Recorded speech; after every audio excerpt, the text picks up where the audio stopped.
Welcome to the Future Now Leading Digital Change virtual conference. My name is Rob Jones, partner at B2B Connect, and I'll be your MC for this event.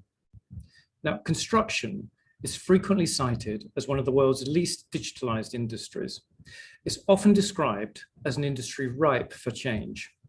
And it's also an industry that over the 18 months of the pandemic has begun to rapidly embrace digitalization. I regularly ask people from the industry if they're beginning to see more digitalization.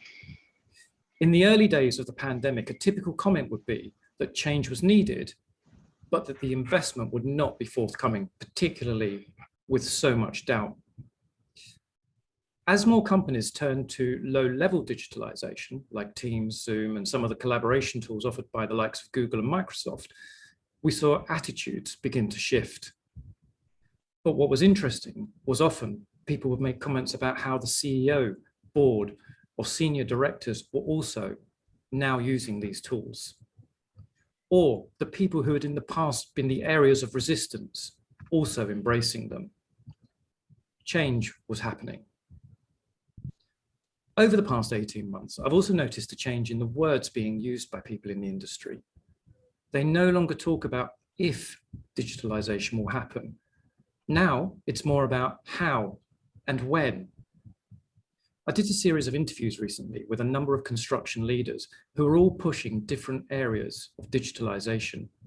What really came through with all of them was when I asked what change in attitudes they're seeing, unanimously, they all talked about it being far easier now to convince different parts of the construction value chain to embrace technologies. And for all, how good use of data was now critical. They all named different technologies that you see as shaping, as they see as shaping construction in the future, and no real surprises: BIM, AI, drones, augmented reality, 3D printing, modular, digital twins, all technologies where combinations of these will in future become more prevalent. But they also said they'd seen a real change in attitudes from clients, with more conversations on how technology could be used to improve the build process, making it more efficient, safer, and with less waste. Within these interviews, among my favorite comments came from a vendor in the construction space who said that when you lay out real-world results that show very significant improvements, it changes attitudes immediately. He also noted that the companies most heavily using digital tools don't want to brag about it to others for fear that if they do, they'll alert them and they'll lose their competitive advantage. Whether that competitive advantage in truth is real or just imagined, but the point is they were seeing a competitive advantage in the adoption that they had gone through. Now, this is all anecdotal evidence from people who in truth were already embedded in digital processes, but what I'd asked them for was their recent experiences, what their customers and clients were saying to them about construction technology and digitalization. The last time we ran this event was in late 2020, and one of our speakers was from McKinsey. He highlighted a McKinsey report that had been released saying that globally, 90% of industry leaders said change was needed. 80% said that change had to be radical. 2/3 said the pandemic was accelerating digital transformation. And half said they'd increased their investment in digitalization. You'll hear in the coming hours from a number of speakers on the benefits of digital transformation. We'll look at change management and the skills needed, a really important area. Last week, I was talking with a CEO who said that a balance they were trying to strike was, how do you train your teams in the new skills you need for some of the digital tools now being used, whilst at the same time fulfilling your current contracts using the same people? This was a challenge, he said, when you're trying to adopt new approaches with your current people, but not miss client deadlines. Another area not talked about enough is the cultural aspect, which we'll also cover. How do you make sure that the new business as usual digital approach actually becomes known simply as the new business as usual approach or cultural approach within the company. Because when people stop using words like digital, you know it's embedded in a company's culture. An important area within construction for the future is going to be sustainability. When the supply chain, or when you take the supply chain into account, about 40% of global greenhouse gas emissions are from the construction industry. In future, large investors will require sustainability commitments and offer better rates for those that commit to them. End users are increasingly demanding more sustainable, efficient spaces, including better energy and water use, and around internal air quality as well, which, according to people I speak to, is something that has come up more often in conversations since the pandemic, where people have become more aware of the health issues around air quality. And international clients will in future need to account for all emissions, including embodied carbon, in their reports. And yes, we're talking the upper end of construction right now, which is a small percentage of the total industry, but it is changing. I spoke recently with a company that told me it had taken them 12 years to get to the point where they could accurately report their direct and indirect emissions, including those within their supply chain. Now, they're an early mover and said themselves that it won't take that long for others because of advances in technology. But the point they were trying to make was that it didn't fall into place quickly. It had to be planned, and they had to be committed. And to accurately understand their direct and indirect emissions, they're now relying on the insights they get from digital tools. Before I hand over to our first speaker, I want to highlight the competition being run for attendees today. It gives you the opportunity to win a lifetime user license for RIB CCS's estimating, planning and project control solution called Candy. To enter, visit RIB CCS Future Now or scan the QR code, which was on the screen and you'll see coming up on the screen a little later. Scan that code and then fill in the form. To kick off our conference, joining us is Ket Patel, Change Practitioner for the Change Management Institute. He'll discuss change management in construction and the skills needed to advance digitalization in industry.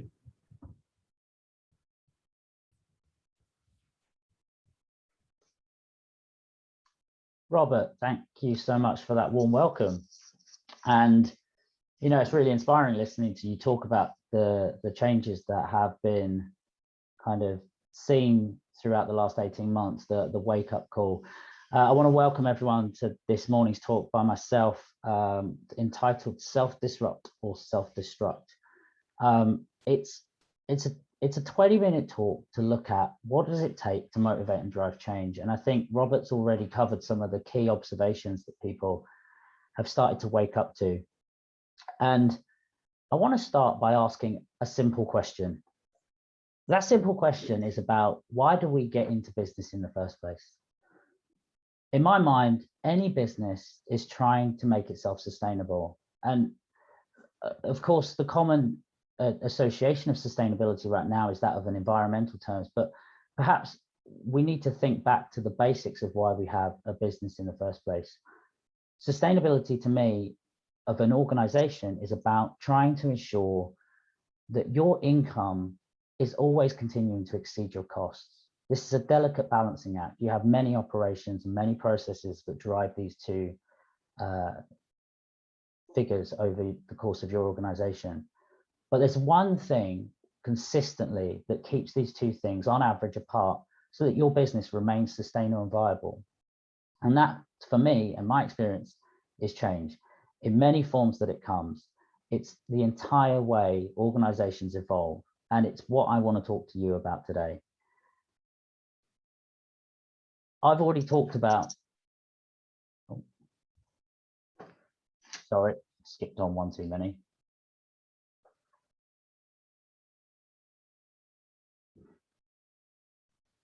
So just a little introduction to me. I know Robert's already given one. We've talked about the Change Management Institute. It's a professional body. I'm the co-lead in the UK for it. And our purpose is really to dedicate ourselves to advancing the capabilities of our members to help them drive change as leaders in industry. As an independent consultant, I also work in business change and transformation for an organization called Marlowe Consulting. We are a specialist business change consultancy providing organizations with advisory and implementation support. But one of our core areas is our deep expertise, which we focus on helping clients upskill their change management capability as an organizational skill. So over the past 10 years, I've worked with organizations to help them leverage technology to continue to evolve their business and to ensure that it remains sustainable. Now, that could have been in replacing internal operational systems, or it could be in producing new products and services. The crux, however, of these technology-driven changes is that despite the power of the technology, if implemented without the change in behaviors, the change in the processes, and the ways the teams work around those tools, we just have another system that ultimately really struggles to get used and adopted. Again, we've already talked to some extent about how technology is becoming a very powerful tool to help keep a sufficient distance between this income and cost side of your business. So construction, having had a very well recognized slow uptake of digitization, is a real chance for us to embrace digital technology to keep these things apart. One of the things I started to realize from my investigation into construction is it remains a very physical and paper-based environment, and that some of its biggest challenges are it's highly fragmented and siloed in its ways of working, which in any other environment would create a recipe for a place where dealing with unplanned risks is almost sometimes catastrophic, but it's unable to deal with shocks to the system, which are systematic and all-encompassing. I think what I've noticed, and perhaps you have too, is that construction is in a precarious situation. The nature of organizations in construction really are declining because of this challenge between managing the income and cost sides of their business. And digital technologies are an enabler to help keep these two things apart if driven by effective change. Just some figures from ONS, which said in the UK, there was 325,000 organizations in 2018. And just 1 year later, through the typical challenges organizations face in construction with cash flows and difficulties in meeting business needs, 35,000 organizations were taken away in the following year. Of course, in 2020, we had an entirely systematic shock that affected the world, COVID. And in a world faced by a global crisis, almost instantly, all work stopped, driving some industries to the brink of collapse. Now, in the UK, the construction industry couldn't be allowed to fail. It's a pivotal part and is relied hugely by the government. So there was in step the government to support the enablement of keeping the industry going. But what it wasn't able to do in that time is really address any of the concerns and underlying challenges that the industry as a whole faced. And again, as Robert's already highlighted, I think the wake-up call to the precarious nature in which the industry has found itself has been what has been required to drive that inner motivation for people to start to see how they can use digital technologies, how they can themselves be part of the solution to making it a more sustainable environment to work in. Of course, awareness is just one part. We have to start to act. And just in 2021, that number has almost dropped to 250,000 businesses. 40,000 remain at risk, according to ONS. So this is a ticking schedule we have to address. And I think what we're going to talk about over the course of the next 2 hours is how do you take the kinds of actions you need to take at an individual and organizational level to drive change. I mean, if running a business in construction was challenging prior to COVID, it was near on impossible during it.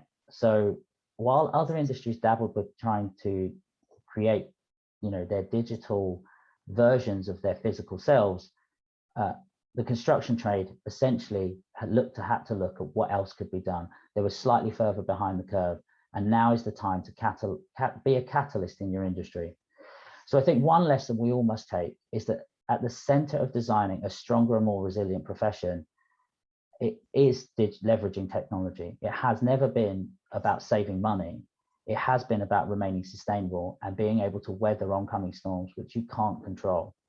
Technology adoption and digitization in general have always been an organizational imperative, and change is the only answer that I know of that can help deliver that. So, but change can happen if we are willing to make change in ourselves, and if we're willing to campaign for change in our organizations, and if we're really bold enough to join forces to accelerate change across the industry. Of course, I want to talk to you predominantly about how do we make change happen, and give you a couple of examples where I've seen this work, both in my own professional world and some from construction. So it's easy, as we've probably said, that knowing change is needed, but knowing where to start specifically and how to start is the hard part. I mean, I'm guessing if each of you were asked in your own roles what could be improved or what could be changed, you would probably come up with a list. But taking action is actually part of the challenge, because we already exist is tricky to challenge. It's tricky not because we don't want to, it's tricky because it calls into question often your credibility and your judgment. When we have things done a certain way, trying to change asks, what does this person know over somebody else? So no one wants to be questioned on these two things, as you as an individual, but the truth is, if we want to make change happen, we have to get comfortable to be able to sacrifice or be willing to be challenged on our credibility and our judgment, because only then will we be able to take change forward. So change is never easy, but no change that you ever want to make will ever be easy.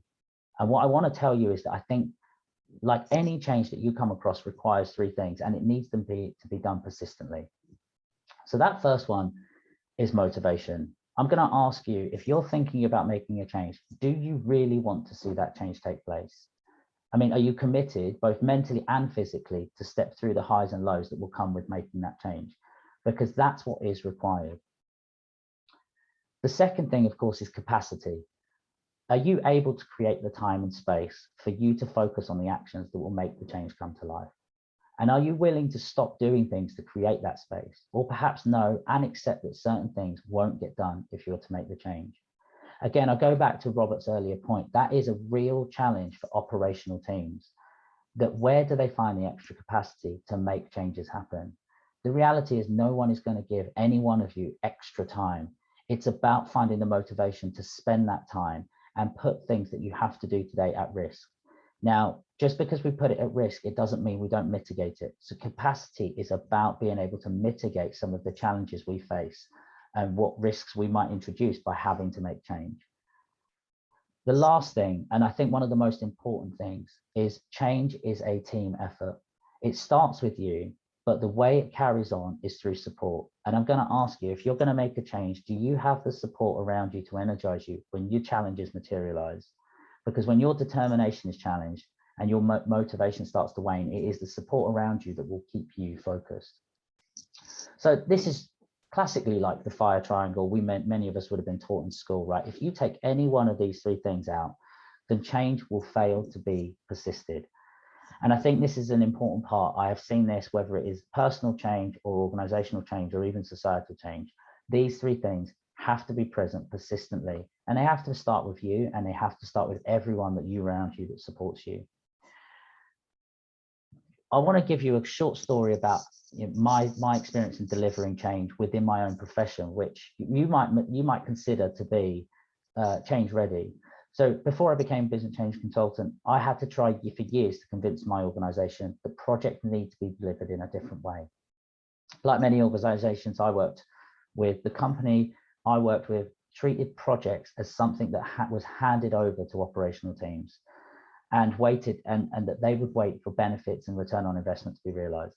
So of course, that's rarely the outcome. What happens is that the benefits and realization are often lag significantly behind any project business case. because much of what is driven to accept change is in the operational use. Having spent several years previously working in operations role, I was aware about how important predictability is. And again, I go back to Robert's earlier point, the challenge with operational teams accepting new technology is you have to put some risk into what you're doing today.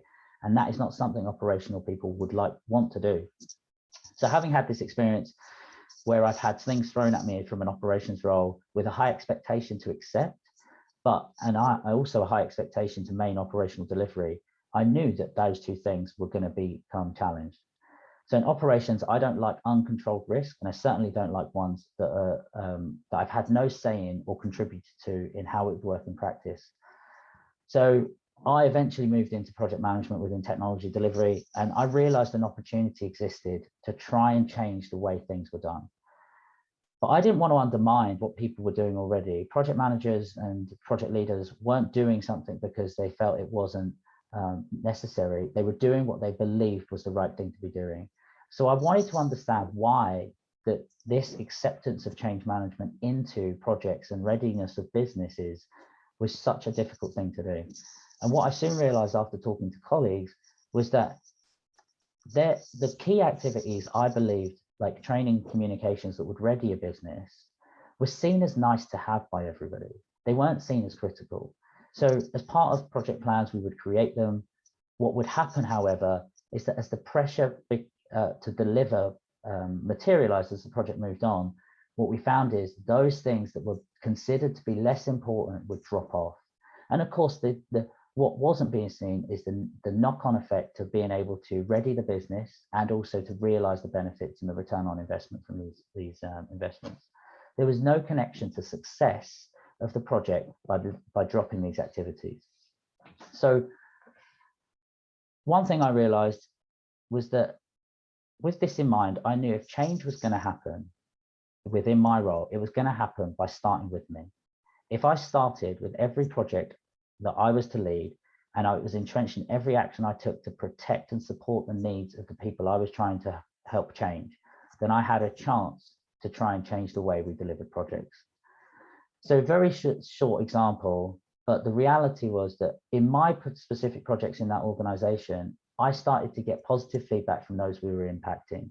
And that positive feedback was reinforcing and ensuring that the benefits that we were hoping to get out of projects were being realized sooner than we expected from what we believed in our project business case.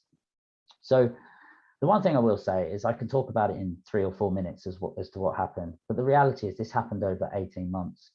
And you know, as an example, again, as Robert gave, some changes take significant amounts of time, 12 years. If you're an early adopter into a space, there is no path to walk, right? You are figuring it out as you go, and you're dealing with those issues. So high level of resilience is critical if you're going to be the first mover into this space. But nonetheless, it absolutely starts with you and a desire to ensure that your business remains sustainable. So perhaps, as I said, this is a nice story about how in my field, change management and business projects, you know, even change is still required. But what I'm saying to you is every industry, wherever it is, construction included, the change starts with you, and it is focused around these 3 things. What you can control is your own actions, right? Everything else is essentially out of your control. Sure, you can influence them, right? And you could coordinate people, but ultimately you are only able to control your own actions. So conversely, failing to change will, of course, also fall to you. And I read a study by Construction Manager publication, and there was 200 professionals that were surveyed. And in that survey, the number one thing they cited as the stumbling block to enabling change in construction was individuals not wanting to change. People appear to be wedded to the tried and tested processes, even if perhaps they are highly inefficient. But of course, inefficiency, it costs money and it requires rework. It causes repetition and delays. And of course, repetition and delays are a huge issue to successful project delivery. So it's essential that these things are tackled. Burying your head in the sand is sadly not going to survive an organization's long-term sustainability. So in the same survey, I was interested to see where people felt that the investment should be made. And over 2/3 of people mentioned a process called the quantity takeoff, which as a non-construction professional, I didn't really know much about. But with so many people pointing to one particular area, it was interesting to me to find out what had been done in this area, because it's a prime candidate for digitization. From my understanding, it boils down to having had a number of disconnected pieces, all paper-based and hugely often costly to do reworking. Absolutely prime for digitization. So one challenge, I think, in why this hasn't been done so broadly in the industry, digitizing the quantity takeoff process end to end, is because technology is trying to solve individual pieces of that process. It's one thing to digitize individual components, but the real change has to happen in the upstream and the downstream use of the inputs and outputs from that.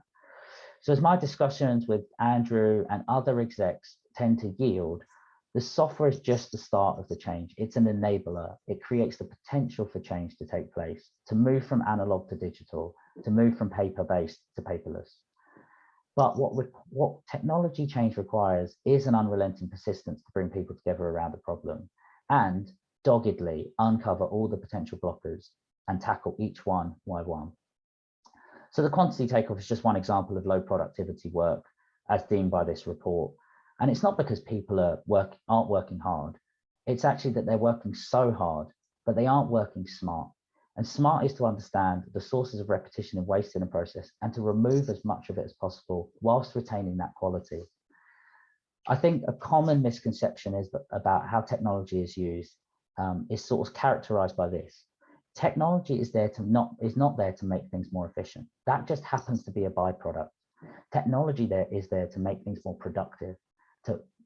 And that's the outcome we're trying to be. Change used to make things more efficient helps reduce your costs and it helps save money. That's one way of reducing your overall outgoings. But change used to make things more productive, that helps increase your revenues. It helps redeploy people that would otherwise be doing repetitive manual tasks in a more efficient way.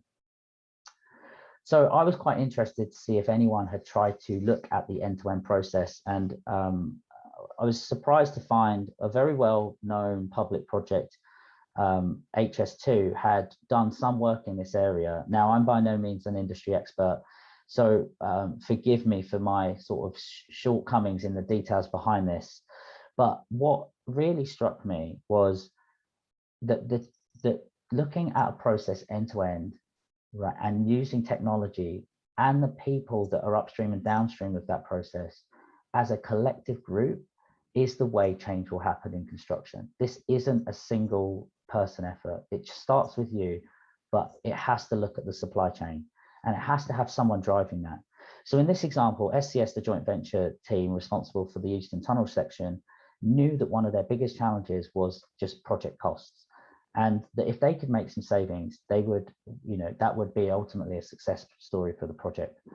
So the team set out leveraging digital technology to help digitize the design process and drawings, but also linking it up with cost estimating software so that if redesigns of the drawings were required, the rework and the estimating process took minimal effort. Now I'm talking minimal effort being 20 minutes as opposed to 2 to 3 days. This alone allowed them to change the dynamics of the team makeup. Usually they would have 12 quantity surveyors, and in this time they only needed 2, which meant they had others freed up to go and do other bids, do other work. And so of course that helps drive revenue. It helps you manage your potential bid process. So this short change was not brought about by just bolting 2 technologies together. That was the start of the potential. What this was critical at the outset was that architects and quantity surveyors were brought together to discuss how the end-to-end process could be optimized for both sides using the digital modeling and the cost estimating tools. And the crux of the success was not in using the tools in one's own work, but it was about how that work was then used up and downstream of the process. I have a few people that worked within that project that I know, and one of the things that struck me is what the success of this work didn't come in just buying technology. That's an important part of the start. but what it came from was a absolute belief and focus on facilitating and motivating the peoples that are involved in the process end to end to participate in redefining how that process works, and supporting those people that are in it to help them work through their own challenges and be able to start to take on new ways of working. So I think what we're seeing is the start of the industry recognizing that change needs to happen. Technology is part of the answer, but realistically speaking, without individuals motivated to drive these changes and to collaborate and coordinate those actions with one another, these change will continue to take some time to embed. So it's all about you, and it's all about the speed at which you can collaborate and coordinate with your colleagues. I want to leave you with this thought. I mean, this is just one example of one project for a handful of companies. But what if every single one of you listening today went back to your companies and looked holistically at the processes that you're a part of? What if you began to facilitate discussions amongst your peers and then started to truly collaborate on understanding and solving your collective problems?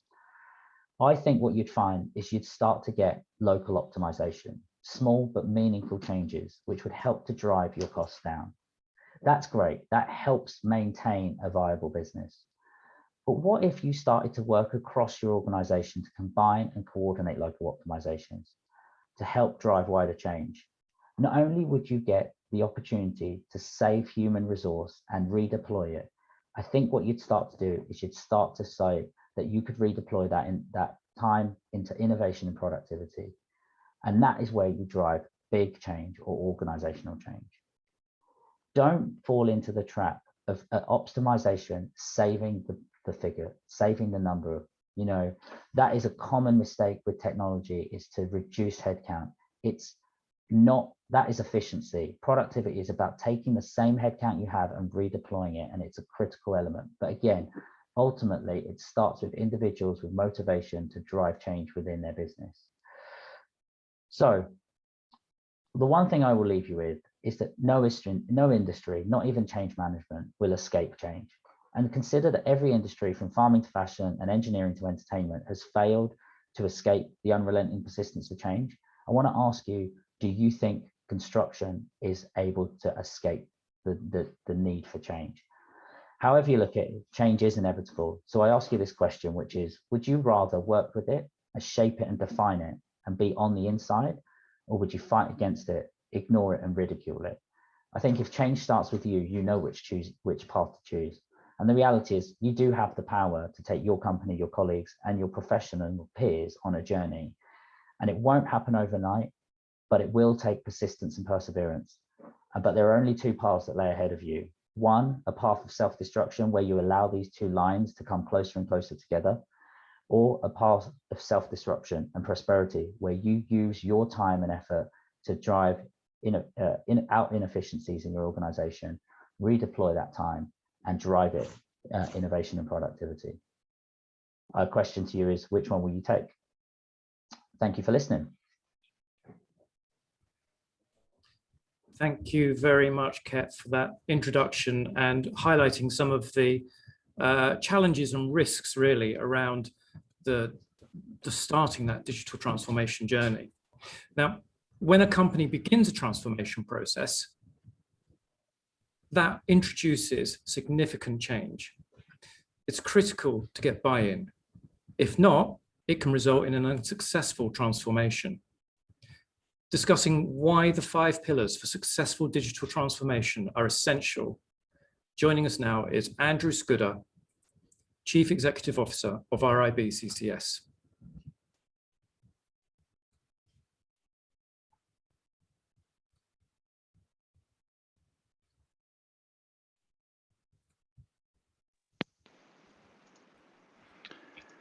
Hi, Robert, and hello, everyone, and thank you very much for the introduction. I trust you can hear me okay. So good morning, everyone. It really is a privilege for RIB CCS and our team to host you during our second Future Now conference. We really felt that after our first one, which was such a success, we'd like to continue this journey with you and share some thought leadership with you around various topics that are pertinent to you as our valued clients and partners. So thank you very much for today, and I really trust that you'll find some benefit in today. So as Robert said, I'm going to speak about what we believe are the critical success factors or pillars of successful digital transformation in our industry. And I hope that that can enable you to consider your digital transformation journey in a positive light. So we as a business have a vision and a mission, frankly, to digitally transform the engineering and construction industry for future generations to come. We want to transform the industry to be more sustainable, more efficient, more productive, and more profitable at the end of the day. So at the heart of what we do is digital transformation. And the reason our mission is so compelling to us, and we hope to you, is that the industry we operate in faces several challenges at this time and has for a while, actually. And so it's this persistency of these challenges that requires some level of transformation now. The first challenge that we face is that over the last decade and a half, maybe even 2 decades, we as an industry have lagged in productivity growth relative to the rest of the economy. And so we're falling further and further behind in terms of productivity and delivering value to our clients. As we all know, we operate in a highly risky environment where there's generally a transfer of risk from one party to the other. And as contractors, typically, we're taking on a huge amount of that risk, but we're not being compensated for that risk. We're only getting 4 to 5% EBIT margins, despite stable growth in our industry in various parts of the world. As a consequence of our poor delivery, often of projects running over budget or over time, there is a low level of satisfaction from our client base. And we need to, as an industry, lift our game and be a partner to our clients to really ensure that they're satisfied with the services that we deliver to them. And the fourth challenge that our clients are facing is ultimately that we are one of the least digitized industries in the world. And as a consequence, we're not able to take advantage of technology and the new tools that are available to us to improve our productivity, efficiency, and sustainability. And this journey of transformation is increasing at pace following COVID. Prior to COVID, there was already a case for change, and 90% of people in a construction survey by McKinsey said that the industry needs to change now, and it will be acutely different in 20 years' time. This has accelerated, with 2/3 of industry participants saying that this change is accelerated, but also saying that they're spending more money and time and resources into the change journey. So this is real, it's happening today, and it is driving very quickly across our industries. So fortunately, we as an industry have technology solutions and solutions to these challenges. On the one hand, we've got industrialization solutions to the challenges, be that greater modularization of our construction, more prefabrication and offsite fabrication, greater product standardization in terms of the product offerings we offer to our clients, and more standardization of workflows, and of course the opportunity to automate certain processes in our businesses. On the other hand, there's the opportunity for digitalization of our industry. And these are the digital tools that enable us to digitize our industry, be that cloud computing and the power that now is available to any company in the world to have access to that technology, be it mobile technology, taking technology to sites and enabling people on site to access information in a better way. Building information modeling, of course, has been with us for some time and is gaining more and more momentum. And I think we're finding in more mature markets that it's really taking shape now, and there's a greater drive to move to real in our industry. The use of HoloLenses and technology like that brings artificial reality and augmented reality to our clients, and I think that's an interesting development to enable the future proofing of our industry. And of course, with the proliferation of data, there's an opportunity to use artificial intelligence and data analytics to really drive greater insights into data. And finally, we're seeing a growth in integrated platforms across the industry to enable this digital transformation in our industry. Now, digital transformation means different things to different people. From our perspective, digital transformation moves beyond this digitization and digitalization, where they are about moving from analog to digital and using digital technologies and data just to simplify work. When we talk about digital transformation, it's going beyond the technology. It's embracing people, the processes in an organization, and connecting people, processes, and data for tangible benefits to our clients and to the industry.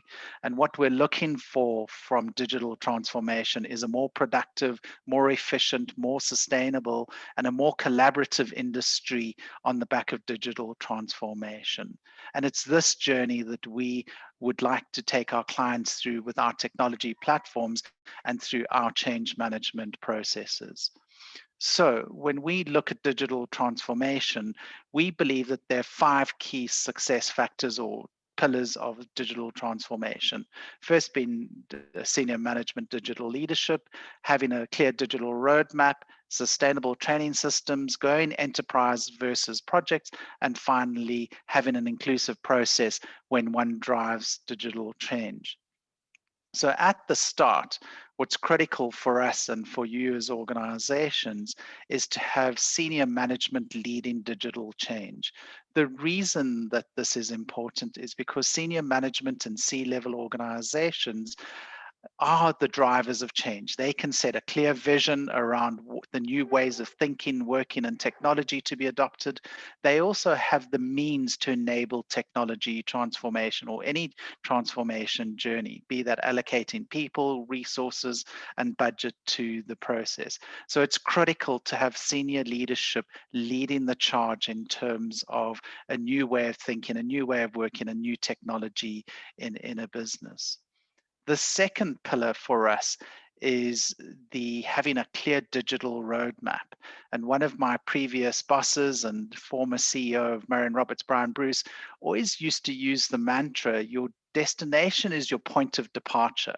And that's exactly what a digital roadmap is.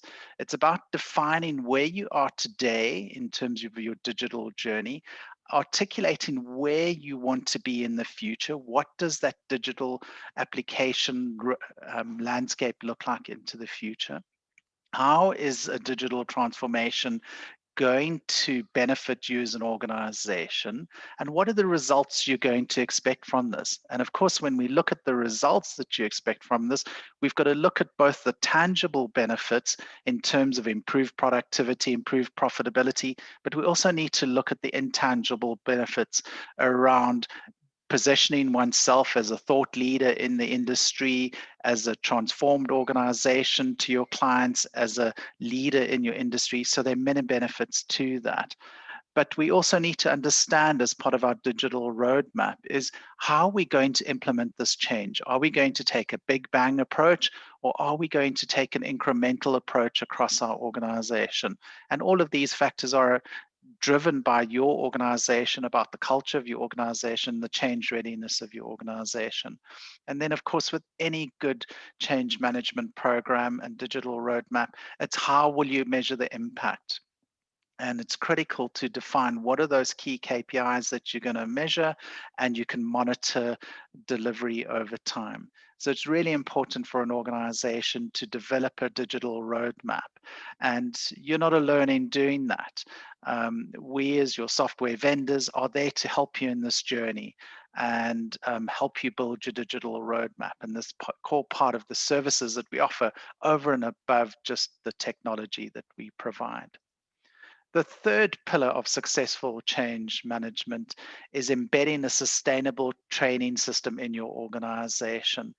And what we mean by this is transferring the knowledge that we have as a software vendor to you in terms of the software we have to your organization as effectively and as quickly as possible.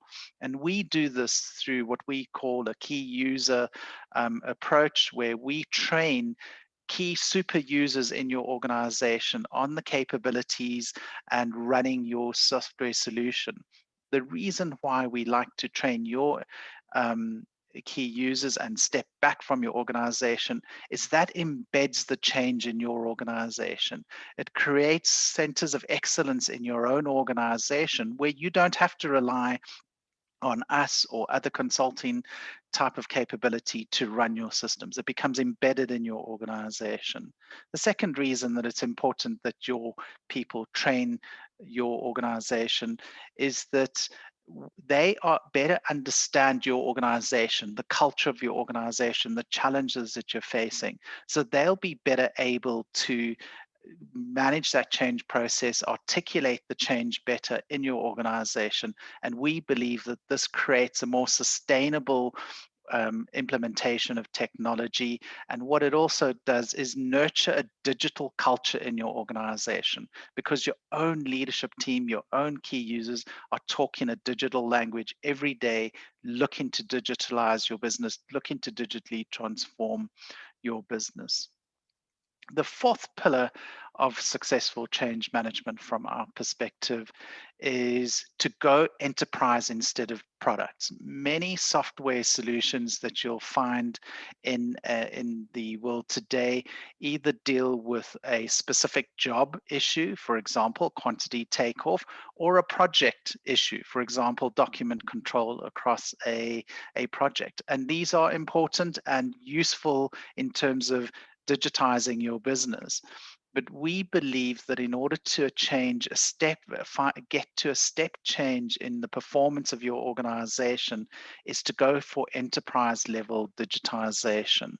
Through enterprise level digital transformation, you achieve three things. Firstly, you end up having standardized approaches to your data. For example, standardized coding structures in your organization that are really important to put structure to your data. This data that we have in our world today tends to be unstructured, and as a consequence, we can gain very little insight into that data. Once it's structured through standardization, it really helps to standardize to gain insight into your business. The second area of enterprise digital transformation that's important is the centralization of data. By bringing all your data into a central database that's accessible to all the stakeholders in your business, as well as the stakeholders outside of your business, it means that you can actually access the information that's in your data platform. And you can actually get insight and flow information across your organization seamlessly, so that everyone's working from the so-called one source of truth, so that we got trust and we can believe in the information that's sitting in our digital platform. And of course, once you've got a centralized data and you've got standardized approaches to your enterprise information, it means that you can collaborate a lot better. Without these enterprise tools, you end up in a very siloed way of working, where each function in your organization is really siloed and independent of each other. And that makes collaboration really difficult across your organization, but also with your external stakeholders. So we believe that in order to drive a greater level of productivity, efficiency in your business, we believe that a move an enterprise level digital transformation exceeds the benefits of going at a project level digitalization. And the final pillar that we look at in terms of successful digital transformation is ensuring that your digital transformation process is inclusive. And we ensure that as your partner in your digital transformation through workshops and virtual labs or deep dive experiences of our solution before you actually embark on the digital transformation in your business. And what's really important about our virtual labs is that it enables your teams to come together, both your senior leaders and your subject matter experts, to experience the solutions that we offer, to articulate your digital transformation roadmap and define the future that you want to go on together. By experiencing our solutions and our processes in a virtual environment, which is the way that many of us are working today, it means that you can truly experience what it would be like to use our solutions. So it's really important to bring together your subject matter experts together with your leaders, because our subject matter experts are the keys to unlocking the digitalization in the various functional areas of your business. They can also be the blockers of transformation in your business. I have a colleague in our business who once was asked to change a piece of software that he was working on in a previous business, and he said, if you do that, I'm going to resign from the organization. This is the kind of power that these subject matter experts have. So it's critical that we look to bring them through part of and parcel of this journey. So senior management engagement and drive of the process is critical, but it's important to bring everybody in your organization together in the process. So change management and digital transformation will take time. As our previous speakers have mentioned, it can take several years, and it will take energy, and it will take time and effort from an organization.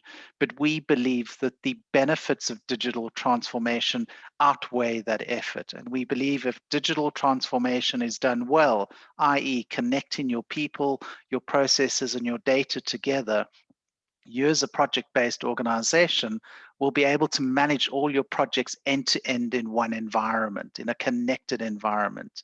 You'll also be able to connect all your teams together and streamline the way that you work, because you bring in best practice across your enterprise to make sure that it's a sustainable change. You're also able to manage your project stakeholders both internally and externally, which is critical to enhance collaboration in our industry. And of course, if you bring in all your data together in an enterprise platform through digital transformation, you have an aggregate view of all your data in real time through the dashboarding capabilities that you should have in your organization.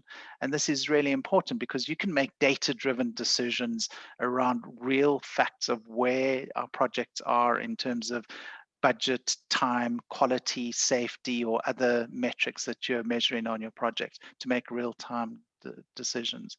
And then finally, when you go in enterprise digitalization, you'll be able to sustainably address the sustainability challenges that you're facing, be that a reduction in embodied carbon in your business, be that an improvement in your quality and safety metrics, and you can do that sustainably across your entire organization.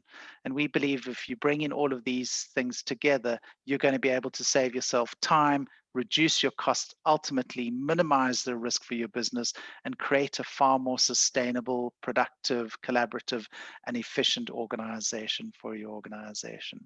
So with that, I'd like to thank you for listening to me, and I trust that these 5 pillars give you some thought around how to digitally transform your industry into your business into the future.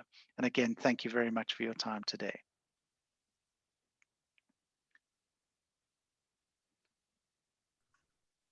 Thank you, Andrew, very much for your time.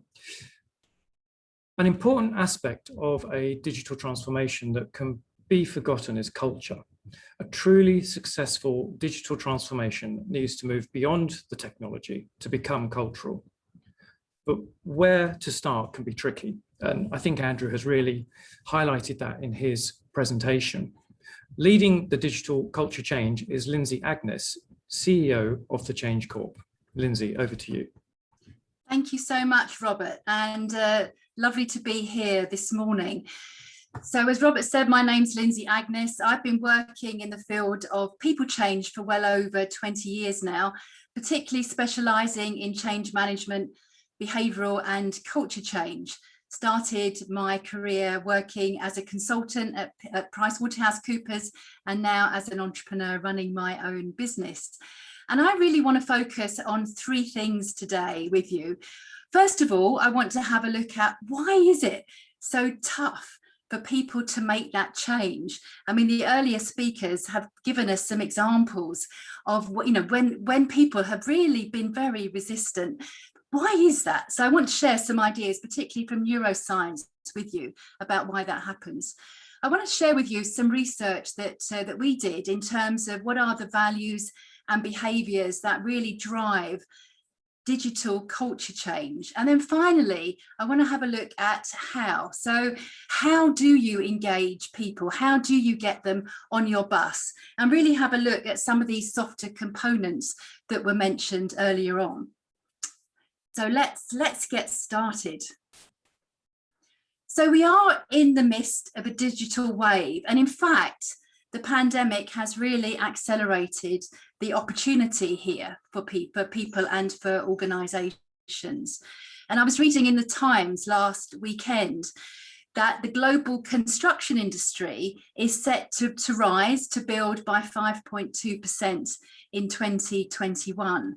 And in the UK at the moment, the housing industry is going through a boom, that they haven't seen for at least 7 years. And we also know, I was reading a research report by Deloitte that talked about 76% of engineering and construction executives will invest in at least one digital technology during 2021. And we're already halfway through, of course. So there is an opportunity here. And as you can see on this slide, I love this quote. It's to make the digitalization a success, we have to look past the processes and the systems and really focus on the people that lie behind it. I mean, I love the metaphor of digital change can be like a caterpillar turning into a butterfly. But if you don't get your people behind it and it doesn't realise its benefits, all you end up with is a faster caterpillar. So let's have a look, first of all, at why is it so hard for people to change? So you probably recognise this. We know what's good for us. In an ideal world, I know exercise is good for me, and whatever the weather, I'm going to get ready and go out for a run, whether it's raining, sunny, or whatever. However, and I'm sure this will resonate with a lot of you, the reality is I might know that something is good for me. I might know that that change in process is good for me, but actually I choose to stay at home and watch Game of Thrones or whatever is most popular on Netflix these days. Or I want to keep my current system because that's the system that I've become used to over the years. And I want to give you just 2 reasons why this happens. Again, some research done by Duke University back in 2006. And they discovered, and this is quite phenomenal actually, that at least 40% of our behaviours are habitual. So something happens, we're triggered, we react. It's almost outside of our conscious awareness. So for everybody out there right now, if I were to say to you, okay, just fold your arms for me, normally how you would normally do it. So I fold my arms, right arm over my left arm. I don't have to think about it. I've done it many times. But if I say to you, okay, now what I'd like you to do is to fold your arms using the other arm as the lead arm, and then see what happens. Immediately, you have to start engaging your conscious mind because you have to really think about it. And then it feels uncomfortable, it feels clunky. Maybe if you do it a few times, it starts to become easier. But habits are not easy to change, right? So that's one of the real challenges of a leader of any change, actually, but particularly digital culture change. The other reason, which is direct from neuroscience, is called current moment bias or temporal discounting. And what this really hypothesizes is that any reward in the future needs to be or feel like much bigger than the reward that we're going to get now. Hence the reason that we might sit at home, slob out on the couch watching Netflix. And in fact, the further that we heard earlier from some of our speakers that change can take several years. So the further in the future that change will be realized, the bigger the reward has to be. And I'm going to have a look at this in a bit more detail later on, but it really implies that we as leaders and as participants in change, we really need to be engaged very early on in the process. We need to be part of the vision. We need to be part of the teams who are helping to put that change plan together. Otherwise, what you're going to get is, in Andrew's example, is someone who actually can wield quite a lot of power through their personal resistance. So as a leader, it's not only the rational side that you have to appeal to, it's very much the emotional side.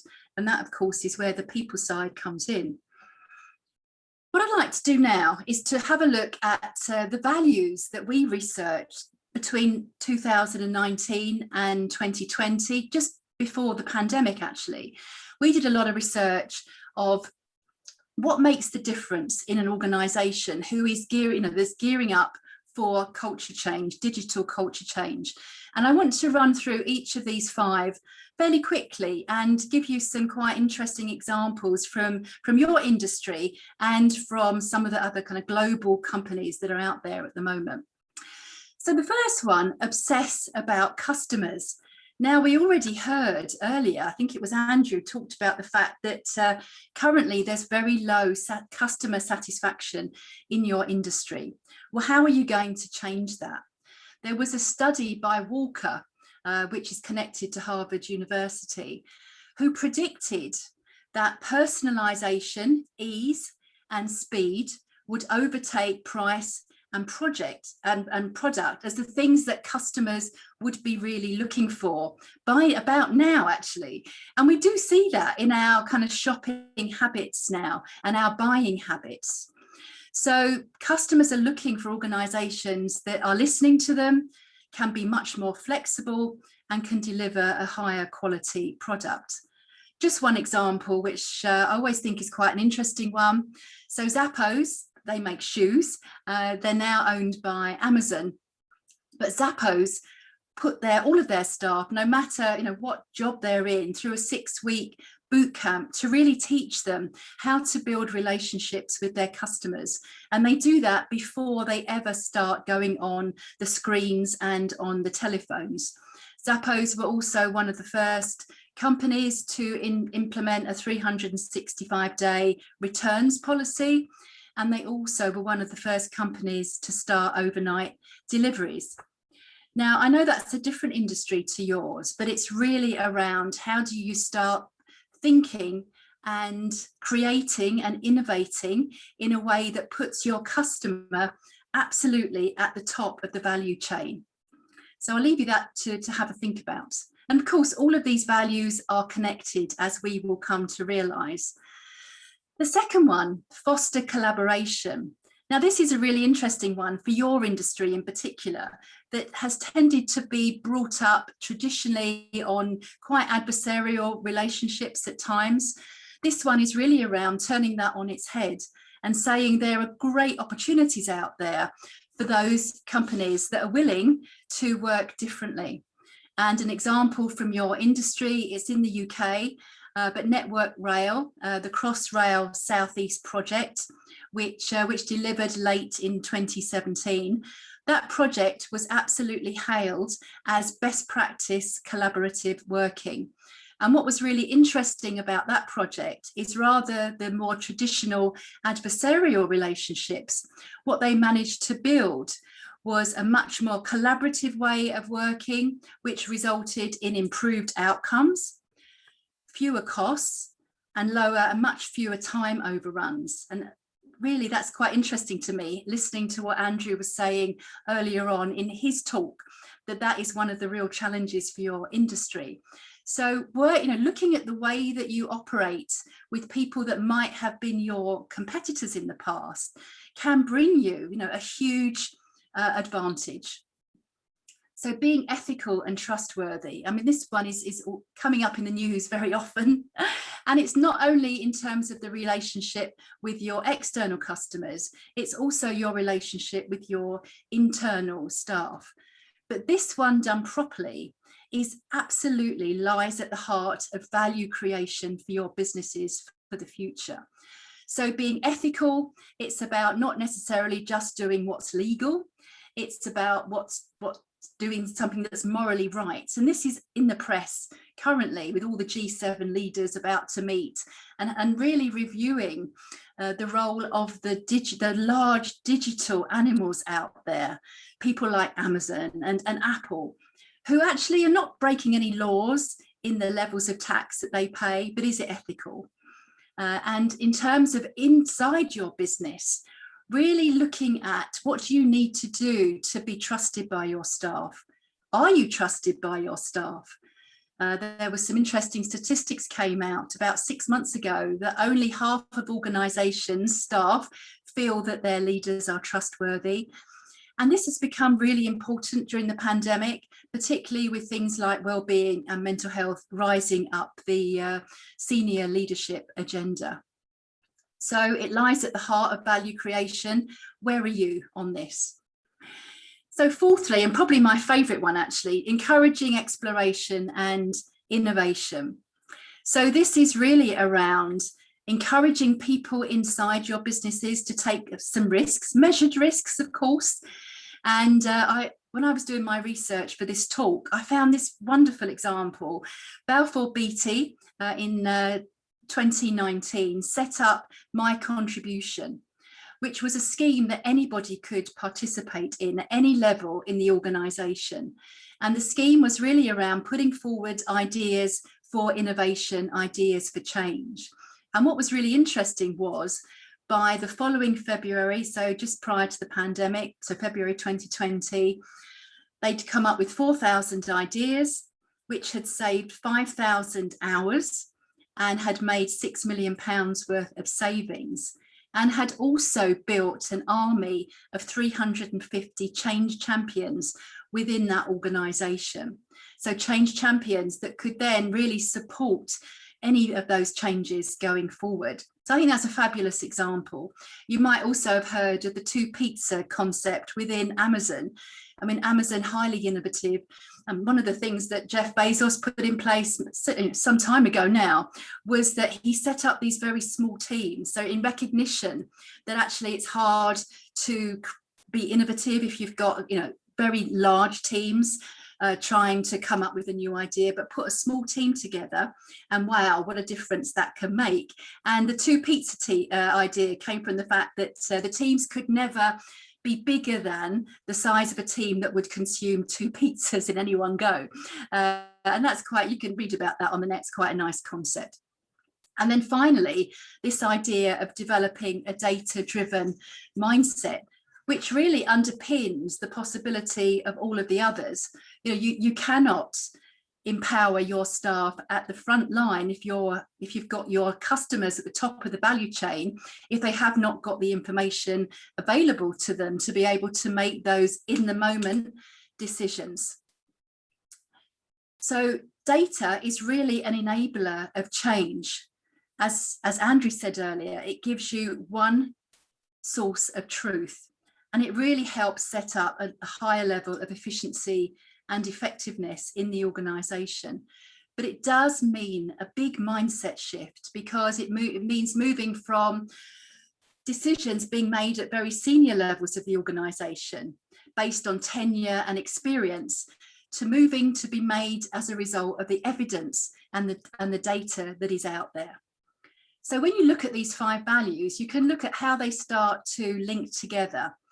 And as an organisation, if you start to think about, what are the behaviours that support these? What are the behaviours that do not support these? Then you can start to build your change plan and start to look at the direction of travel that you need to take in your organisation. And one of the things that I'd like to invite you to do is I'm using a piece of software. I talk about engagement all the time, so I thought I ought to model it. Is a piece of software called Menti.com. And I'd like to invite you to take your phones now and go to www.menti.com and use this code 76407677. It will take you to this slide. And what I'd like you to do is just share with us which of those areas, those 5 value areas, is the most underdeveloped in your organization right now. So just go in and let's see what results start to come through. So which of those areas is the most underdeveloped for you right now? Takes a few minutes for the results to start coming through, but usually it works okay. Let's see. So go to www.menti.com and use the code 76407677. I'm not seeing any results, so I'm hoping that that's working. I'm just going to try it myself on my telephone. If not, we'll move. Oh, here we go. Fabulous. Okay. As I say, there's usually a little bit of a lag time where I panic. So let's have a look at some of the things that's coming through. So we've got exploration and innovation and data-driven mindset as the top 2 at the moment that seem to be underdeveloped in your businesses.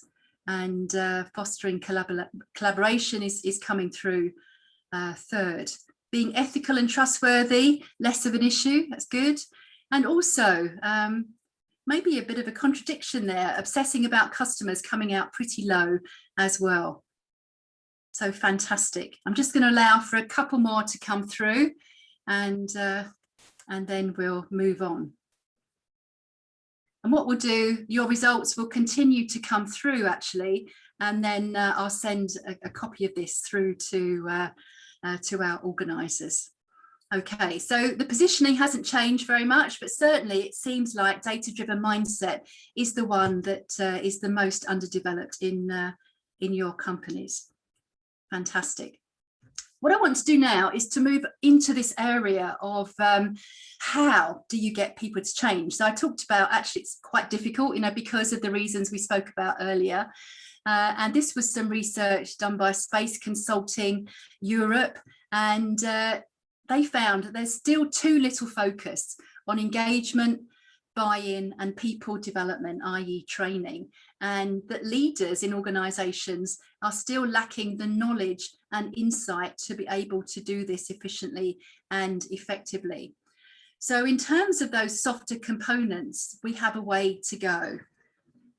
And what I would like to do is to just spend most of my talk talking about what you can do to really help guide people through this change process.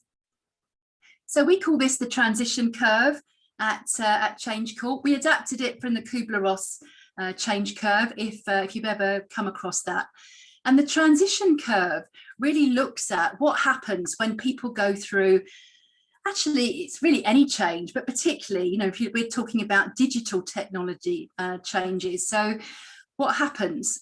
And the good news is that because there's lots of research out there, there's the Change Management Institute, etc., that KET comes from, there's lots of evidence out there that you can predict from the beginning of your change project the sorts of things that will happen.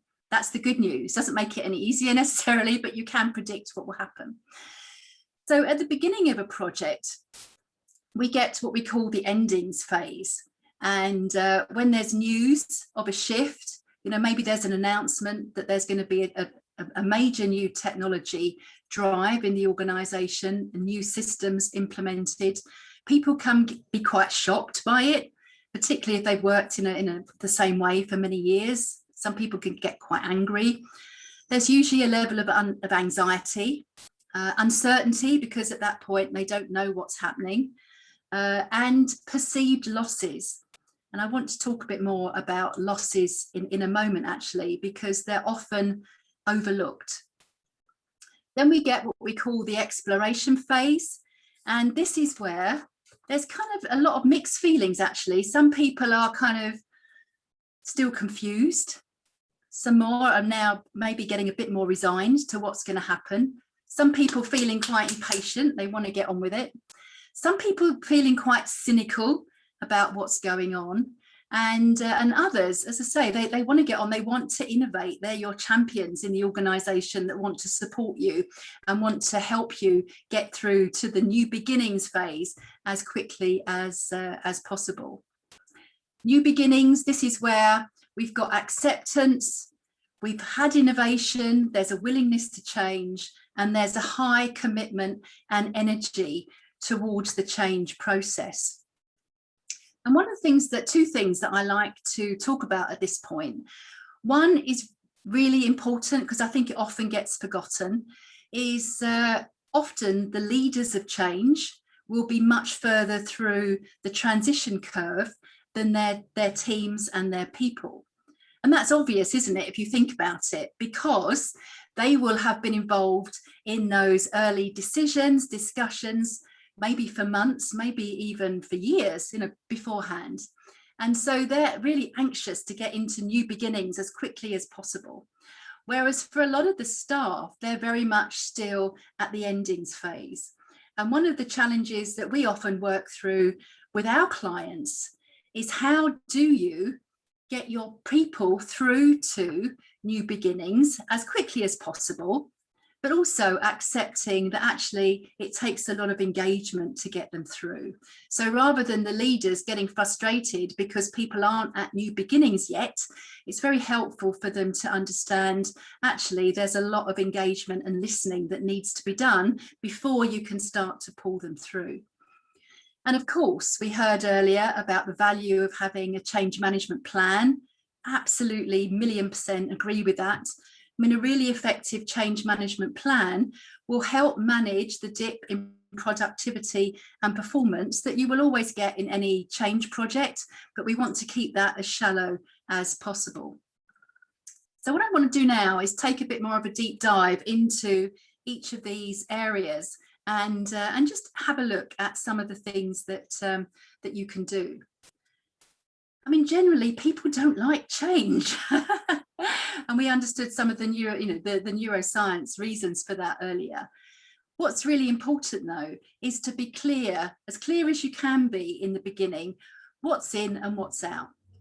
We have a great workshop that we run with a lot of our clients, and we get as many people involved as possible, sometimes everybody in the organisation if it's quite small, otherwise it will be a sample of staff. And we help them define what are the values, what are the behaviours in particular, and staff love to get involved in that. What are the behaviours that will drive this change for us in our organisation? And actually, what are the behaviours that won't drive this change? And often it's easier for people to articulate what won't make the change, and then they can move on to, well, okay, what will make the change in that case? Explain the why. Often, again, because senior management is so familiar with the reasons behind the change, often those reasons are not translated to people at different levels of the organisation. And the translation to somebody at senior, middle, or on the front line will be different. So it takes some time really to really articulate those key messages for people at different levels. And if you take away anything from today, please take away WIFM. In change management terms, what's in it for me? So please write that one down. And again, for all levels of people that are involved in the change, it's really important to start articulating and help, get them engaged in the process to articulate what are the benefits of this new system that's coming in. Respect the losses. So there will be losses. There'll be losses of knowledge. There'll be losses of environment, sometimes of colleagues, sometimes of location. Listen to those. And as I said earlier, don't rush people too much through the change curve. And I've got a point later on, but take the good stuff with you. Not everything is to be, abandoned. Work out what's good. Identify your key stakeholder groups right from the get-go. So who are your potential champions? Who are the ones that are on the fence that could go either way?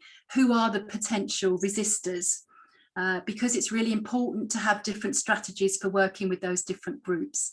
Expect overreaction. Change is a very emotional process, and show empathy, listen. Give people the information they need repeatedly. We often say it takes it's up to 7 times for people to hear the same message before they really start to take notice. And we also talk about communication being the superpower of the change manager, and having a communication strategy and plan that takes you right through the life cycle of your digital change project is really, really important. And of course, engage. That can be through surveys, it can be through focus groups, it can be through one-to-ones. Use a multiple of channels. Now, when we get to the exploration phase, one of the things that we're really wanting to do is for people to become curious. We want them to move and to develop a growth mindset, which is around curiosity. It's around learning. It's around being willing to practice and sometimes not get things right, and for people to be allowed to practice. And Dr. Carol Dweck, a US professor, wrote a book called Mindset, and she was the originator of this idea of the growth mindset. And you'll see on the develop list, actually, there's a lot of things like collaboration, data-driven decisions, daring to innovate, human-centric design that really link back into those 5 values that we talked about earlier. And to give you an example, we've all heard of Microsoft. Well, Satya Nadella, who's the chief exec of Microsoft since 2014, when he took over, he realized that the culture and the attitude of the company was not where it should be. It was really quite arrogant. And he, if you can Google this and you'll find it, but it always makes me laugh. He talked about wanting to move people from know-it-alls to learn it all. So he really wanted to encourage people to develop a growth mindset. And they really focused on the values around empathy, inclusivity, and accessibility, as opposed again to product. So they really started to turn around the digital culture of their whole organization. And they also created a whole army of change champions in order to be working on every level to be supporting this change process. So again, thinking back to the Balfour Beatty example, identifying those champions from your group, those stakeholder champions early on is really, really important. And one of the things where we help with our clients is in this phase is to do online development or face-to-face development to help them really shift from that fixed towards that growth mindset. And certainly Andrew gave us a lovely example of the colleague of his who absolutely had that fixed mindset when in his talk. So just to finish, I want to have a look at new beginnings. And what's really important here is getting people on your bus. And we often segregate our people into 4 different categories. And I think it can be very helpful to think about them in these terms. So are they your players, i.e. your champions? They support the change, they're active out there, and they're a great role model. Or are they a spectator in terms of they really support the change, but they don't have the skills and behaviours yet to be able to change? Those 2 categories are players are really great to have on board, and spectators easy to pull through. Underneath the line, we've got our more problem children. So we've got our cynics. So these are people that are quite capable of changing, but dig their heels in and won't change. So they disagree with the need, can often be quite disruptive.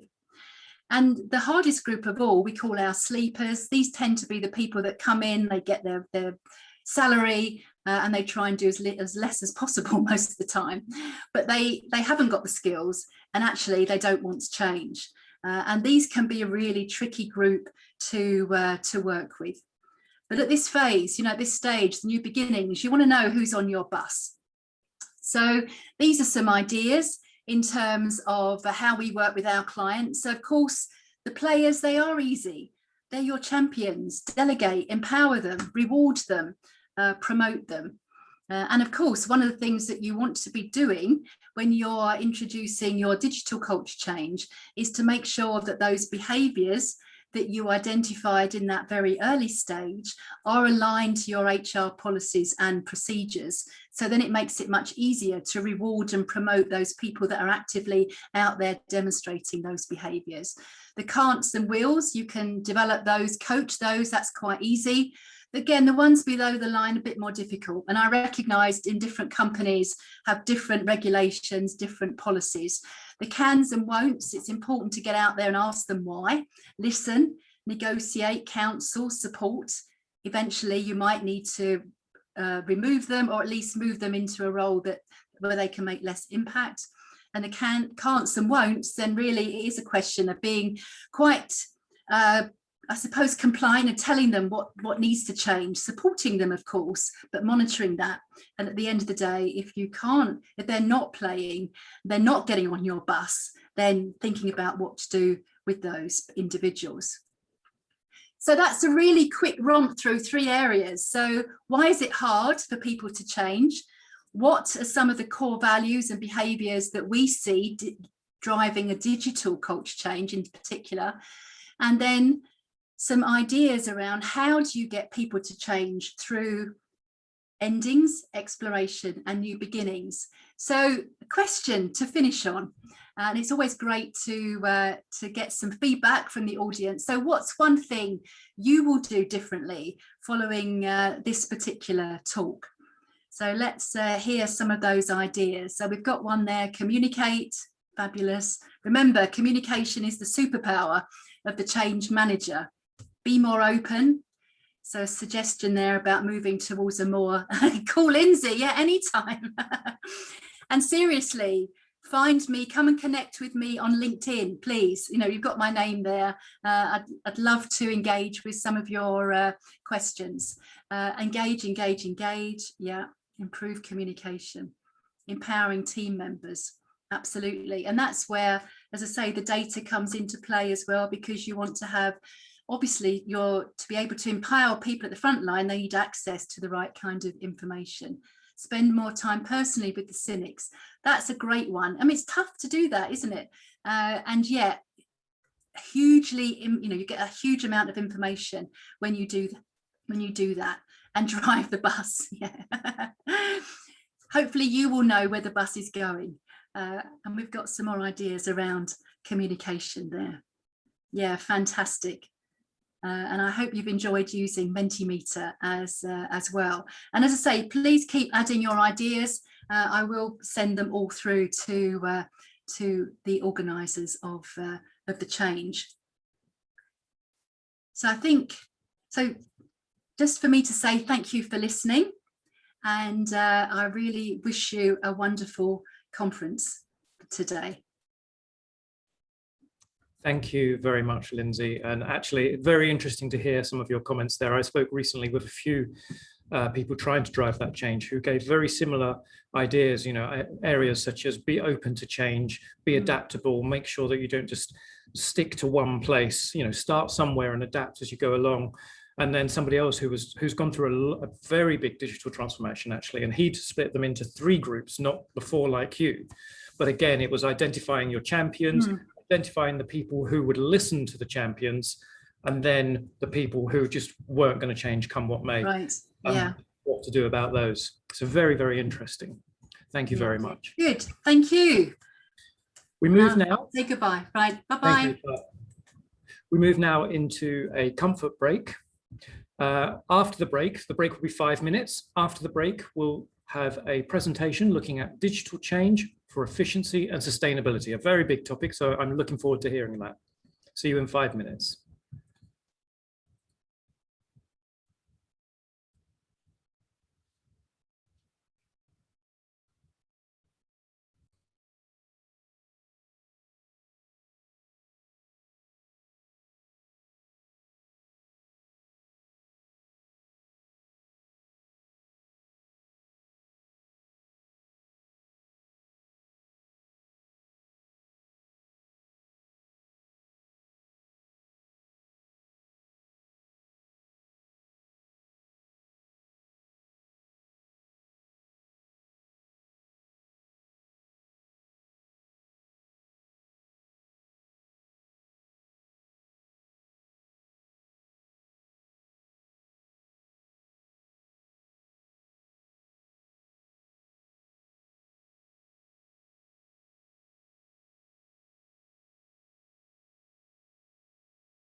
Welcome back.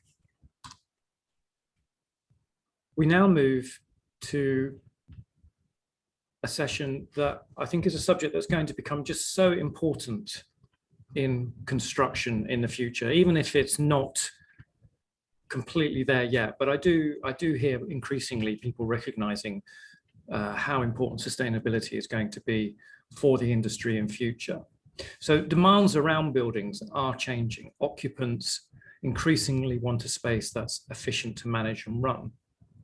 This talk looks at digital change for efficiency and sustainability, asking how digital technologies can empower the industry, allowing it to make better decisions that achieve a low carbon future. Giving it is Sylvain Lamy, Vice President Commercial Synergy at Schneider Electric. Hello, good morning, good afternoon, good evening, depending on the location you are, and thanks to CCS for inviting me and to this virtual event, and hopefully the last one before we can all meet face to face. Do you see my screen? I think yes. Yes, we can hear it. Yes, we see it. Okay, perfect. So I'm glad to be with you today. To share how Schneider and ESV partner RIB and CCS can make the most of technology and digital capabilities to change the building industry, and more importantly to preserve our planet. At Schneider, this is part of our DNA. We are engaged in this journey for decades, and this is really at the core of our company's strategy and vision. I belong to the one of the two big business divisions of Schneider. Just to reposition the pitch, I belong to energy management. It's a 20 billion euro business for Schneider, and this is a division where we are focusing on the building industry, the infrastructure industry, and the data center industry. So all our business mainly related to the AEC industry in terms of solution development and commercialization is driven in energy management. The other big business for information is industry automation. We could have the same type of presentation for industry in a different context, because here it's about industry automation and the solution we deliver in oil and gas and mining, minerals, waters. So much more specific. So rather than a very long speech, I propose to start with a short video to introduce the topic and illustrate what is at stake when we speak about sustainability and digital inside Schneider, but as Schneider as a technology provider.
as you have seen here, Schneider wants to be the leader of sustainability for our business processes as a company, but also we want to be part of the solution for our customer and partners. In building and construction, no doubt that we have to collectively change the way we design, build, operate our buildings and infrastructure to make it more efficient, sustainable, and people-centric. Sustainable because the industry of the construction is probably part of the problem, but also part of the solution. And if we manage to tackle this 40% of the global CO2 emission, we will have a huge impact on the broader problem we have to solve for the planet. Efficiency. I'm not going to echo Andrew's presentation, but think about the Earth as a fixed finish system. The Earth will not be able to absorb and to fulfill the demand in terms of raw materials for construction. So we definitely need to change the paradigm for construction for efficiency, because it's definitely related to sustainability at the end. And people-centric, again, a big change, and move the vision from people adapting to buildings to building, smart building, autonomous building, automatically adapted to the usage of the infrastructure. We believe that by doing that, we have massive opportunity to impact and to change the way we build, we construct, and lower the impact in terms of sustainability of this industry. Now, if we look at the sense of urgency and how we can structure the problem in the building and construction industry, if we focus on CO2 emission as one key indicators, I think we have two problems to solve. One is during operation and maintenance. If you think about the life cycle of a CapEx and of a building project. The second problem is during design and build, and it's two different problems. For operation and maintenance, for years, we have been focused on operational carbon. It's related to energy consumption, heating, cooling. But I think this is probably 70% of the problem. And I am pretty confident that here we have everything ready, and we have already the solutions at Schneider portfolio, but across the industry and across our community to really tackle this was 70% of the problem. Tracking embodied carbon to me is the second problem during design and build. So make sure that we design a light carbon building, make sure that we can track from a raw materials standpoint what is going to be used to erect the building and how we can simulate and change that. To me, this is the second problem we will have to solve. And RIB, as you know, is no part of the Schneider family, and it's one of the key challenge we want to tackle by using RIB technology. I'm not going to speak too much about that, but just to reposition the topic about how we structure this sustainability issue and challenge. So many challenge in front of us, but I think the good news is today technology is a key enabler of this industry transformation, which is mandatory to make it more sustainable. But today the cost and the ease of access to technology and digital capabilities is no more the problem. We have low-cost global cloud computing platform. We have mobile computing everywhere with 5G and IoT. We have machine learning and AI available and democratized to make and to build with a combination of these capabilities, complex, let's say, system of system, interconnected, connected equipment, machine, people to extract data and transform these raw data into actionable and smart information. So again, huge challenge in our industry, but also a huge opportunity. And we have today everything ready from digital capabilities to tackle the problem. Another aspect I wanted to underline is in terms of digital transformation. I believe that in the construction industry, we have another key driver, which is BIM. BIM, it's a common language. It's a standardized set of processes. its 3D and digital twin capabilities to increase collaboration, co-design, manage co-activity, and make sure that we can analyze any building, any infrastructure project with a complete integrated 360 degrees view with no fragmentation. And it's a massive opportunity, even if the BIM adoption is and will be a long journey across these 1D, 2D, up to 7D dimension.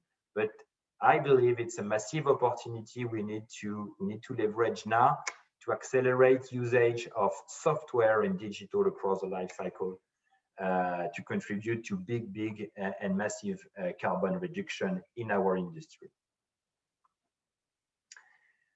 For Schneider Electric and our partners, low carbon and efficient future building rely on 4 integrations in terms of digital and technology capabilities.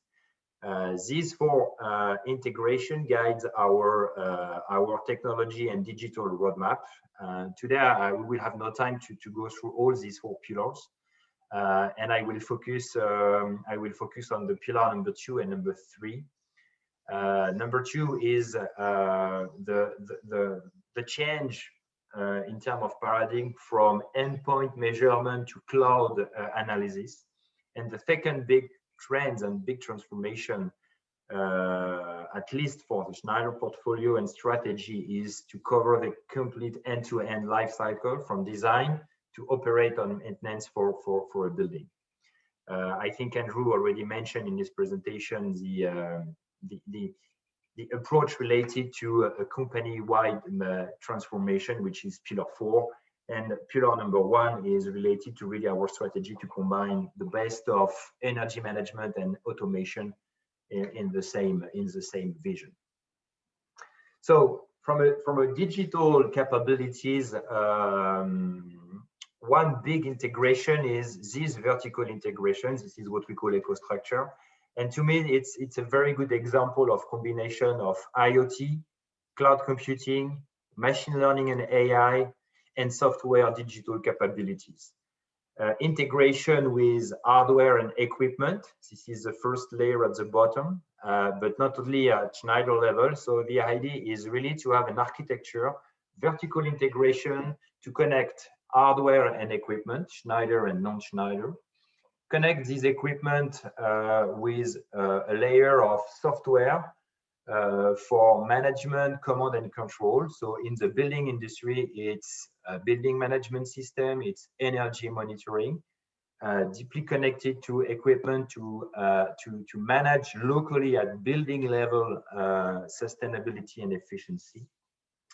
This layer of software connected to a third layer to aggregate all this data into a cloud analytics platform to provide to our customer partners, owners, facility manager, real estate company, specific digital services tailored for predictive maintenance, specific to space management, dedicated to energy or resource management,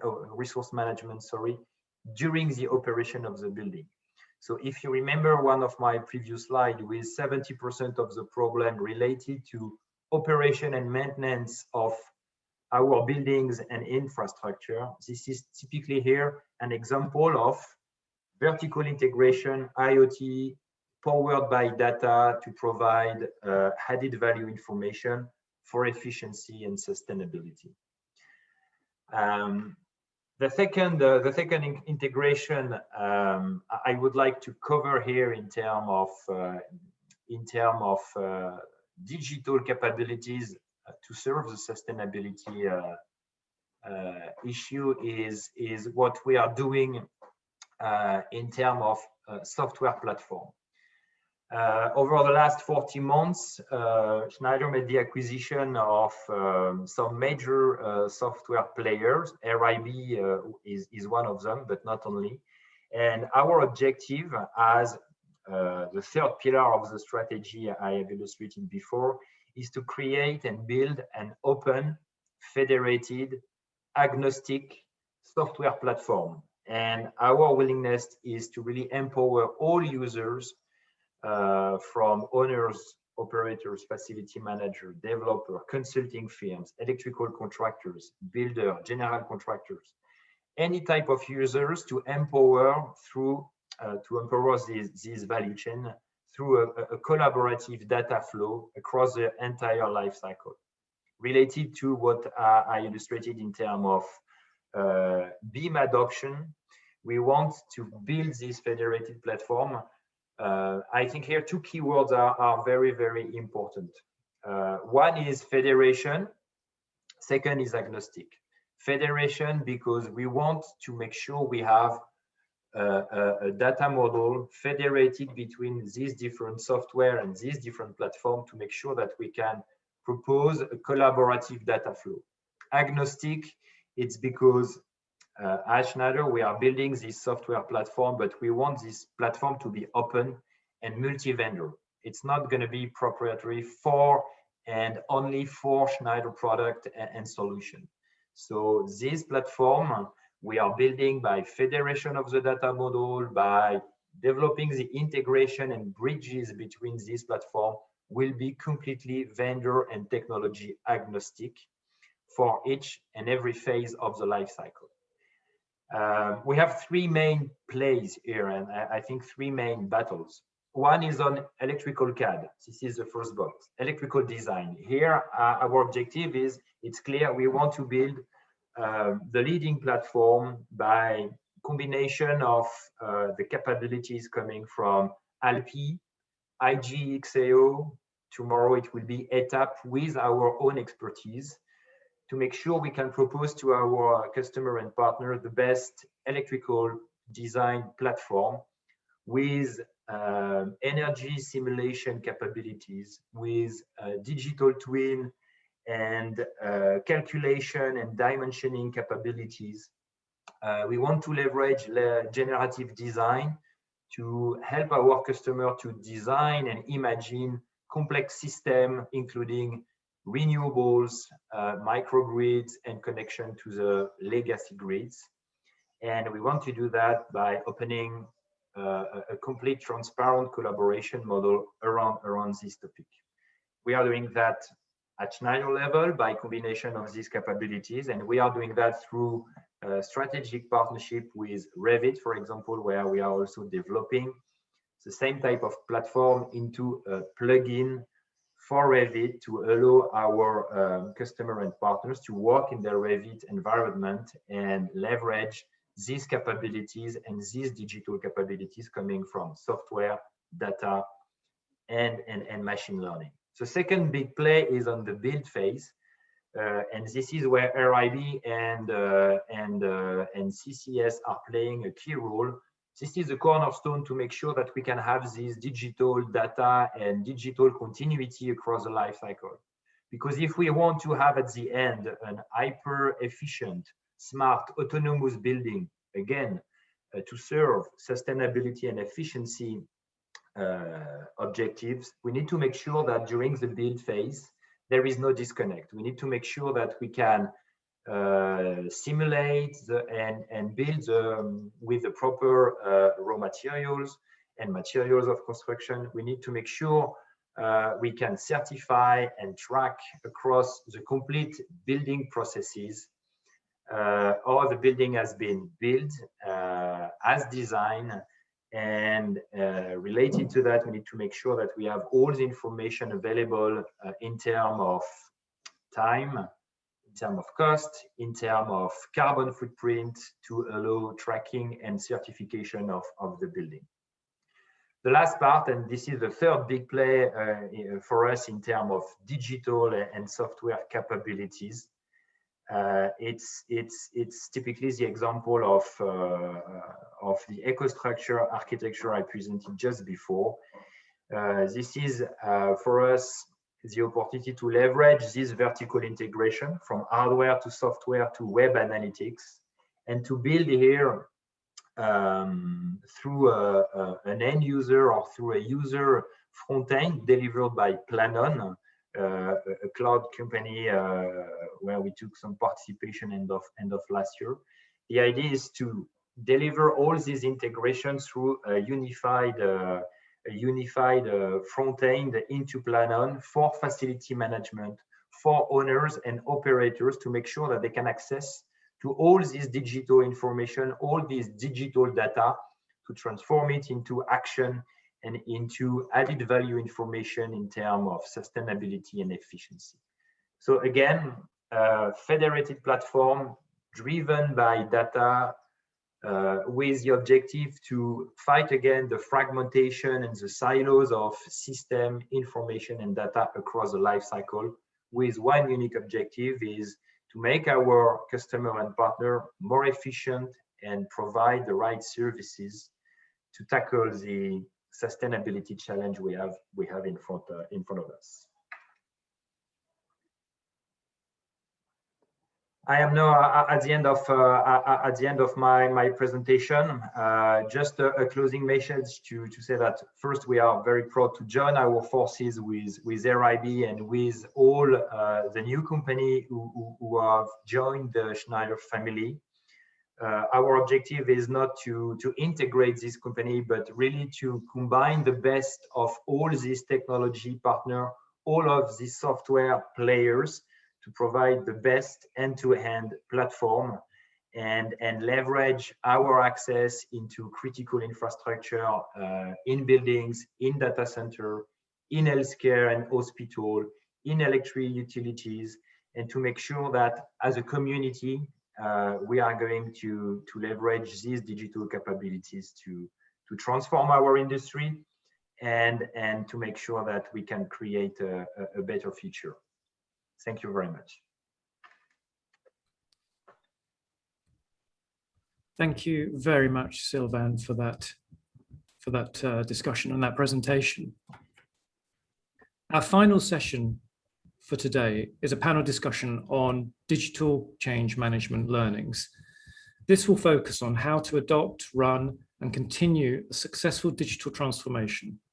For this, we've gathered together a globally based set of industry experts to look at why a transformation was adopted, the impacts and the challenges faced, and the tangible benefits that result if done right.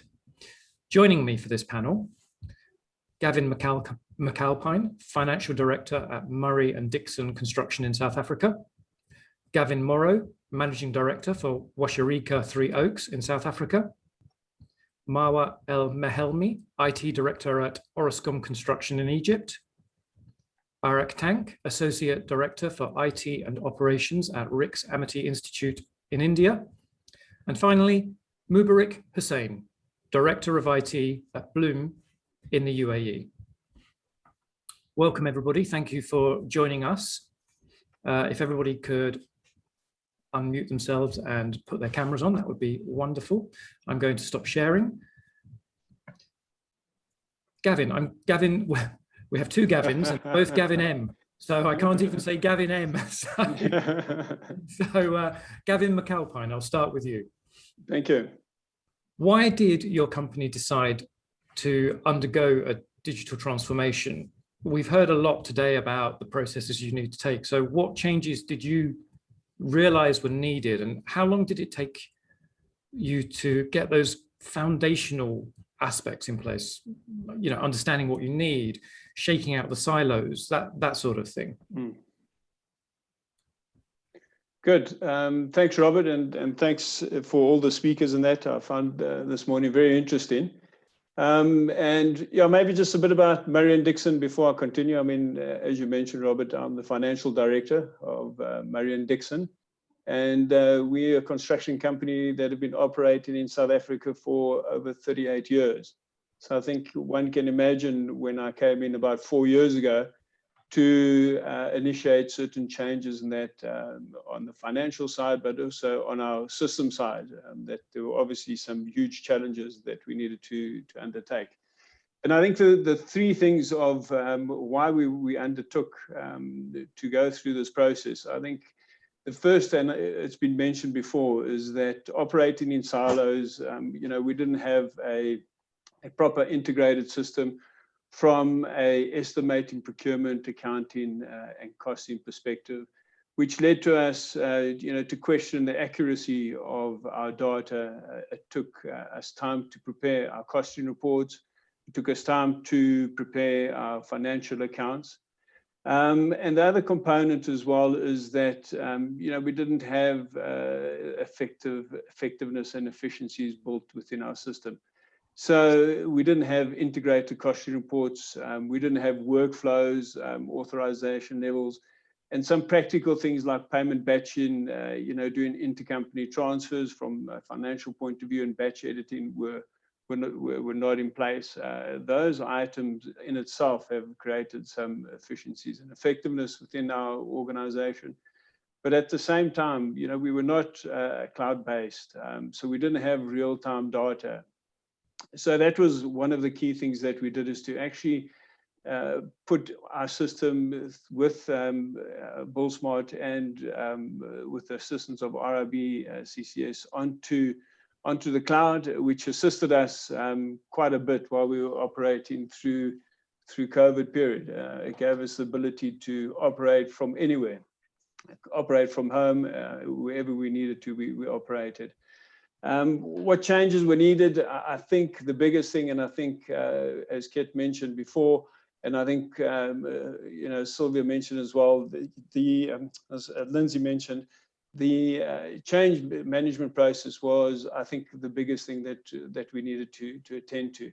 The change in the thinking, the way we did stuff, and we had to view what we needed to do from a company perspective, what we wanted and what our needs were now, and also in the future.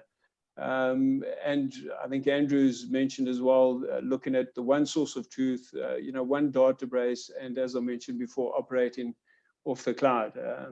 And what we did is spent a lot of time looking for a partner that could assist us with this journey. And we sought out a software company that was focused on the construction industry and employed people from within that industry. So for us, that was quite key. To actually partner with RIB CCS on this journey was a key decision for us. And we identified that that was one of the changes we needed to do.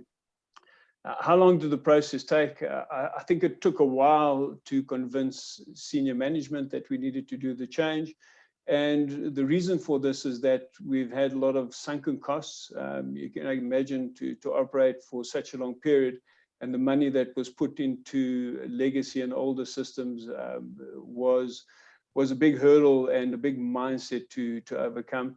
And then obviously there was historical relationships with other service providers.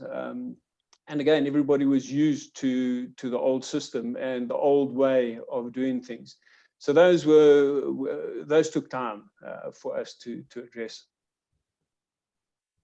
Okay, thank you. And I think there's some points you made in there that we are going to come back to during the course of this discussion. Bharat, turning to you. Now, as more of your members digitalize, is this changing the teaching? How are you training the next generation? What are the essential skills that they now need to know that are not what they used to need to know? Sure. Thank you, Robert. And hello, everyone. From the school perspective, I would say that since the industry is going through the digital transformation, so it is very important that our students are also ready for this opportunity. So if I talk about RICA School of Built Environment, basically, this is an industry-led academic institution, and we specialize in education, training, apart from that, the research work, and we are also giving a guidance to the real estate construction and infrastructure domain. So at the school, basically, we have, I would say, two layers. One is the industry advisory board, and then we have got area advisory board, which comprises of the best of the industry veteran and the best of the academia. So what they are doing is that they are trying to find out what exactly the industry requires. They keep on recommending, suggesting what all things which we need to implement at our place. And we are making those changes into our academic curriculum and making the content industry ready. Apart from that, school is having an excellent support from the industry, and we have seen excellent placement track. So, you know, the industry and the employers who are coming to the campus and hiring the students, they keep on giving us the feedback. And those feedbacks are actually going back into the daily academic delivery, and we are making changes into it. Apart from that, you know, based on the industry requirement and the changes which are happening, like critical thinking, which has become a part of the coursework. Apart from that, all the digital platforms, whether it is related to BIM, project management, whether it is related to project controlling tools, risk analysis, decision modeling, whether it is related to valuations, and many more. So all those kind of things are also made part of the course curriculum, so that the students who are studying out here, they are actually ready for the industry 4.0, which is now we always talk about. And apart from that, what else we have done is that we have pool of industry veterans who are on our board, and they provide real-time case studies to our students, so that they are aware about how to approach a problem and how to resolve a case study, and what should be their approach when they are going back to the campus. Along with that, what we have seen is that we are offering a list of electives to the students during their various semester programs. And students, based on their interest level, they are picking up all those industry relevant electives, and they are preparing themselves, and they are getting industry ready. So from the COVID perspective, what has recently happened is that since the movement is completely restricted, but the academic delivery is completely on. So what we have done is that we have implemented virtual site visits, so that students are aware about the dynamics of a particular project site, how to approach, and they should not feel that they are not aware about what is exactly happening in the industry. Apart from that, we have also implemented a virtual lab infrastructure, which is helping them, all the students, out to access all the licensed software which they can't dream of having on their personal devices. So all those virtual lab softwares, licensed softwares, are available on the virtual lab platform, which they are accessing it from the ease of their home, and they are accessing all those things. So in fact, if I sum up, so I would say that is the technical skill, is the managerial skill, the interpersonal, the team building, all those things are actually being offered to the students, so that they are industry ready when they go back to the industry from our side. Okay, thank you. And it's interesting to hear that actually you're taking that feedback, so you've got that loop happening where you're pulling knowledge from the industry and using that to adjust how you speak. Gavin Morrow, turning to you now. Your company is in the middle, I suppose, of a transformation. So I think it's quite interesting to hear how that's going. What have been the key lessons that you've learned so far, and what's caught you by surprise, or which aspects of that have been easier than you expected?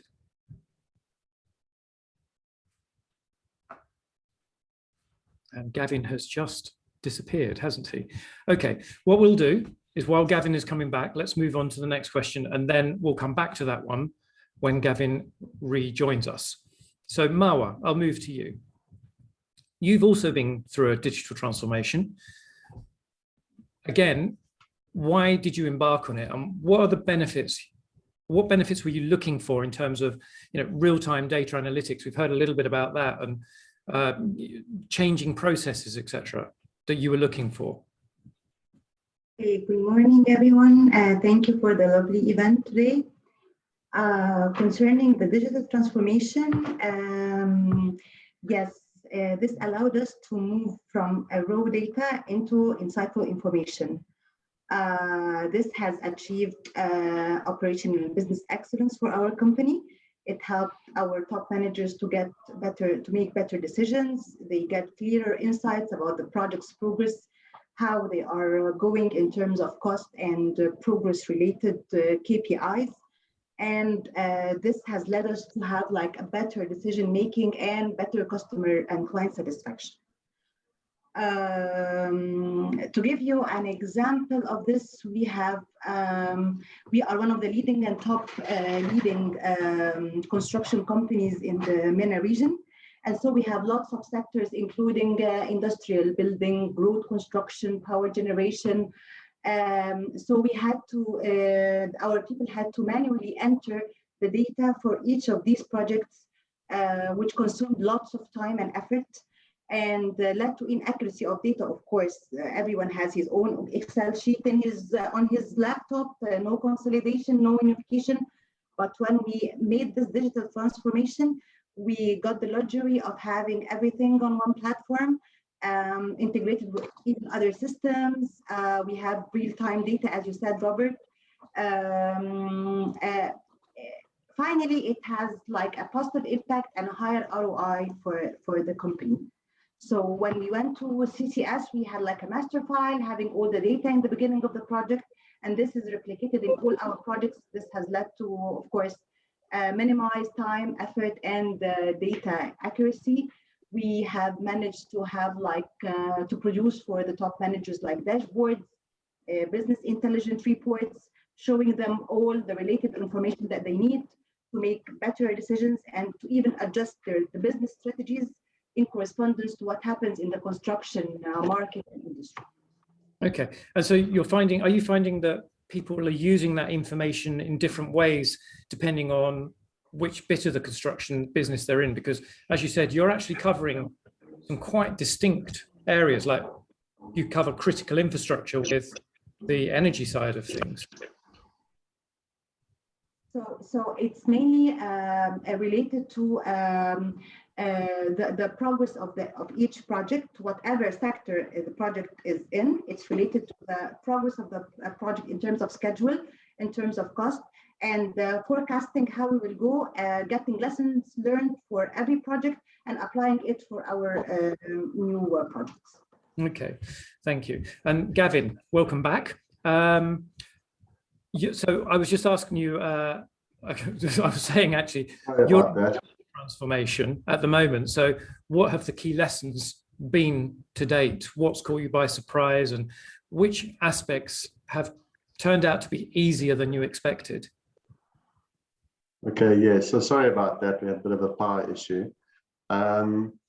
So unlike Gavin from M&D, we are a young company. We've only been going for 16 years, so we haven't had too many legacy system sort of issues in terms of trying to get it through through management. So I think we've been quite lucky with that.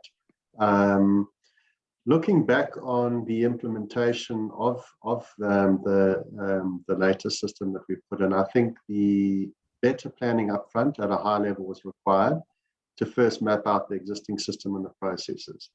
I think then through that, understand the potential resource constraints between what was currently needed in the old system and workflow versus what will be required in the new system.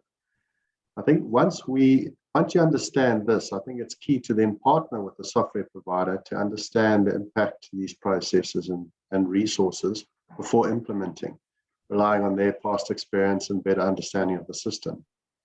I think had we done that, I believe we could have managed the migration better, resourced correctly for where there were bottlenecks during the migration due to changes in workflow processes, and therefore minimizing the impact to operations. What was easier than expected was the buy-in from our staff. I think by holding workshops with stakeholders prior to implementation allowed us to manage the concerns and provide us with a platform to raise potential issues prior to implementation. What caught us by surprise was that while most staff members embraced the new system and worked really hard to implement it, as issues arose, there was a gradual slide into frustration, and then we saw an uptick in efforts to circumvent the designed workflows. I think by our own admission, we were overzealous in putting far too many controls in place.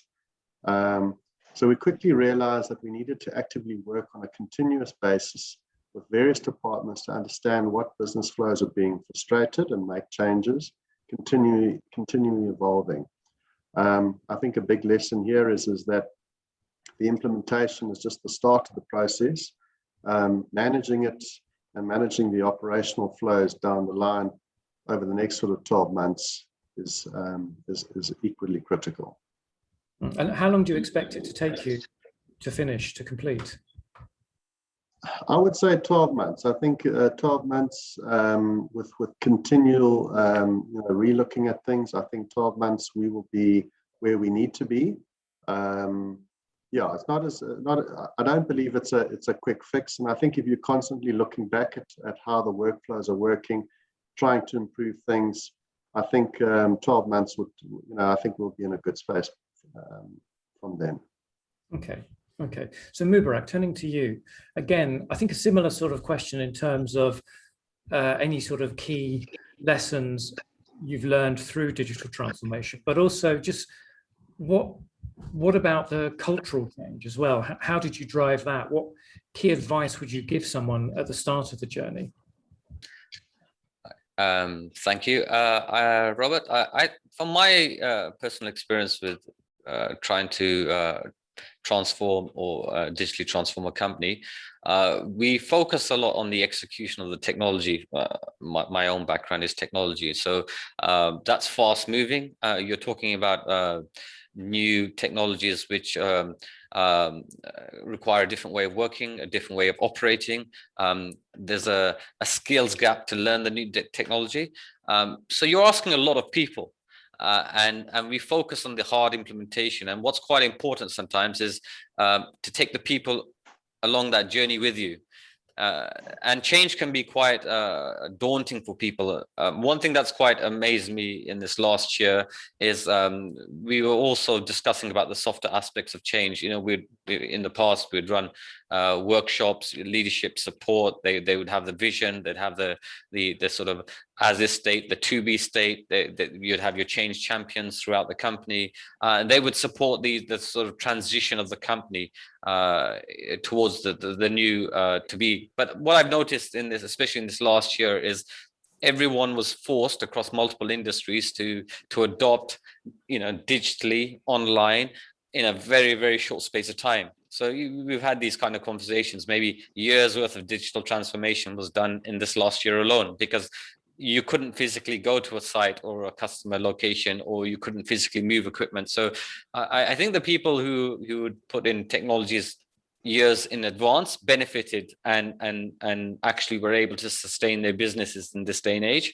whereas the ones who didn't, they're quickly trying to catch up and put in the platforms in place to enable this sort of new online way of working. But the change aspects are, the people, they themselves have to adapt to this new way of working. They need the training, they need to be upskilled, they need to be comfortable, because ultimately technology is not for technology's sake. You're delivering an outcome, to help the business, to help your business model, to help your customer. So, with that goal in mind, whether you're working to improve the life of your internal stakeholders, your people in the business, or external customers, you've got to bring them along that journey with you so that they're comfortable, changing from the current environment to the new environment. But I do believe that the disruption we've seen in this last year, in my view, has made people a lot more adaptable to that change process. People I felt before this last year really struggled with change, really struggled. And it is a tough aspect that, they like the way things are, how things have always been. But this last year, it's been anything but. Every day there's something new happening. Every industry has had some level of disruption in supply chain, in execution. And now when you implement a change in this current environment, I find that it's much easier to push that change through, and people are more comfortable adapting to changes now than they were a year ago. That's my feeling, my personal view. Very interesting. And actually, I've had so many people say to me exactly what you're saying, but also that because the CEOs and the board level have also had to suddenly use technologies that they didn't in the past, they've also become much more receptive when it's been suggested to them. That's that's a fantastic point you made there, because a year ago I didn't see that drive from, personally, the level of drive from CEOs or top management or people like this, where they're actively asking for digital solutions. Why? Because in the last year, they've had to remain digital. Now they're comfortable with it. Now they're looking at, solutions that before you always had the option. You always had the physical world. You could always go there. You could always meet somebody. You could always sign a piece of paper. Not in this last year. So now, but it's caused a behavioral shift and a mindset shift. So, and that, I believe that sustained change over a period of time will lead to longer term behavioral changes digitally. That's what I believe as well. Yeah, I think you're right there. So Gavin McAlpine, again, you've been through it. A comment I've heard often from people, but not all, who go through this sort of thing, is that they try running small pilot projects first, get those proof of concepts in place, and then move on. Others kind of just leap in. So which sort of approach did you take? Thanks, Robert. So we took an approach where we did our investigation and research, and we identified what we wanted to do. So we focused more on, instead of doing a pilot approach, to actually do the research, the buy-in. I think Kit mentioned as well, we had to put a plan in place and then take action. Do the motivations, make sure I had the capabilities, and identify, as I said, the systems. And then we had to say when we wanted to do it and how we wanted to do it. So that process, we had to make a decision, which we did, and we set a target within 3 months before our financial year end. We were going to get the new system in place. It gave us a couple of months before we actually had to do our financial year end. But we did not make a decision to run it in parallel with the old system. We did and put the effort in to do the structures, as Andrew mentioned, the proper coding, the proper planning of our system, and then also identified people who were champions or super users, I think was also mentioned. So we looked at it and said, who are going to be the super users on the system, and who we're going to bring in. So we looked at actually bringing in some expertise to the company with BuildSmart experience, and then trained them up. And then we set our target date, and then we set the implementation date, and then we took action. And then we ran it from there. So I think that process worked quite well for us. And I think we had quite a smooth process of implementation. But on the process of looking at pilot projects, I mean, certain things we're looking at doing to improve the business. We're always looking at doing stuff going forward in the future. So one of the areas where we're working on with RIB CCS is to look at how we integrate our system, being RIB CCS, with our suppliers, how we can streamline that process. So that's a new initiative in that. So those we might work on a pilot basis versus the initial big change in the system, which is not something that we piloted. We did our research, we brought in the skills, we identified the users and the champions, and then drove the process, took the actions, and made sure that we had buy-in. And as I mentioned before, prior to this, the whole process of change management. So change management is the key to the whole thing, and having buy-in from all stakeholders in the business to make sure that what we're doing will be a success and a smooth implementation. And I'd like to congratulate my team and the people around us that have worked on this process, because it's eliminated a lot of the problems and hassles that we could have had. And together with the team, which we view as a partnership with RIB CCS. So without having that joint support and the internal team, I don't think we would have had a successful implementation of our systems. Barrett, I want to turn to you actually, because we've talked a lot about the skilling side of things, but what about the legacy systems? What are the challenges there in terms of transitioning to new systems? Sure. So basically, the organizations which are there in existence for decades, so they already have their legacy systems in place, and now they are trying to adapt to the current marketing environment and market environment. Along with that, they are also trying to compete with the rivals who are already cloud-based and who are already there in the domain.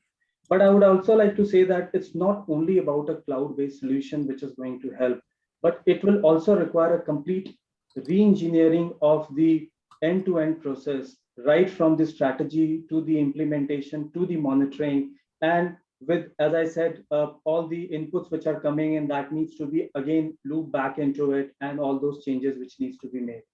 So, over here, one of the most important thing in this process is that the engagement or the involvement of the senior management people, which needs to be there. They need to own the complete change process. As Mubarak just mentioned that, when the requirement for the digital transformation, when it is coming from the senior management side, it becomes so easy to implement compared to when a technology team is trying to propose something out there.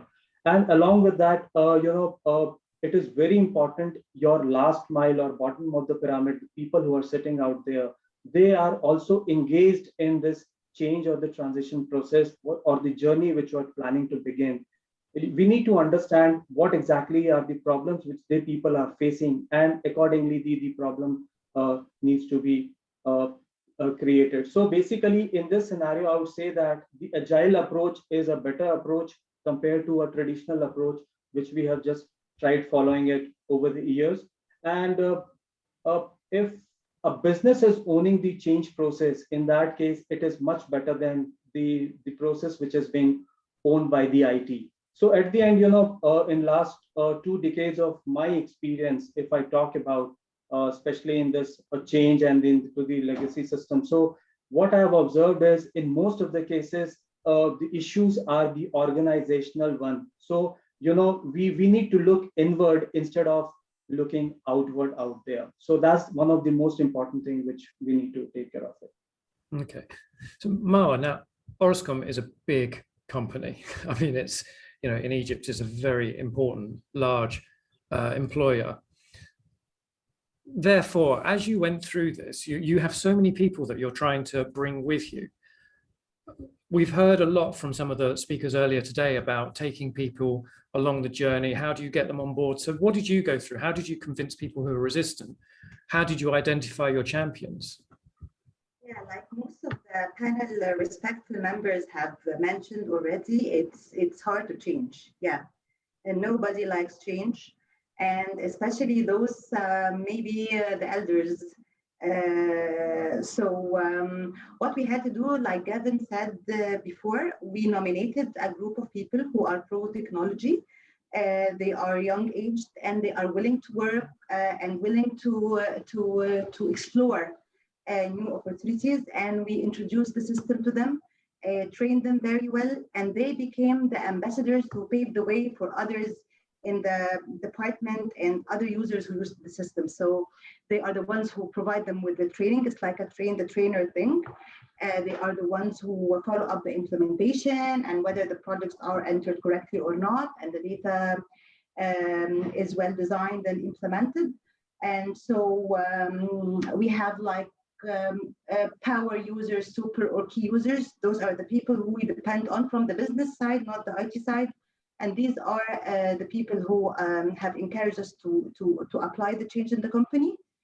And in addition, we have also got the buy-in of the management, of course, and their endorsement by introducing the benefits of RIB-CTS system and how will this affect the final profit of the company. And they have pushed with us a great time for those who are very resistant to change. I'd like also to mention that the support that we have from the teams, from the Gulf teams especially, and their follow-up with us has helped a lot to answer the questions of the users and make the necessary upgrades. There are several features that have been introduced lately, like for us, the Arabic encoding. This has helped users to start entering the data in other language, not the English one. We have like a script that can get all the Excel sheets and put them with a click of a button on the RIB-CTS. This also has helped them. So whenever there is a new feature, we introduce them to it with the support of your team over there. And to a great extent, we made it. Okay, so I can see that it's quite a lot of work and talking to people, bringing those people along. Something, Mubarak, I think also worth asking is, and it's something that again was mentioned, I mentioned it at the beginning and a few people have mentioned it in different ways here.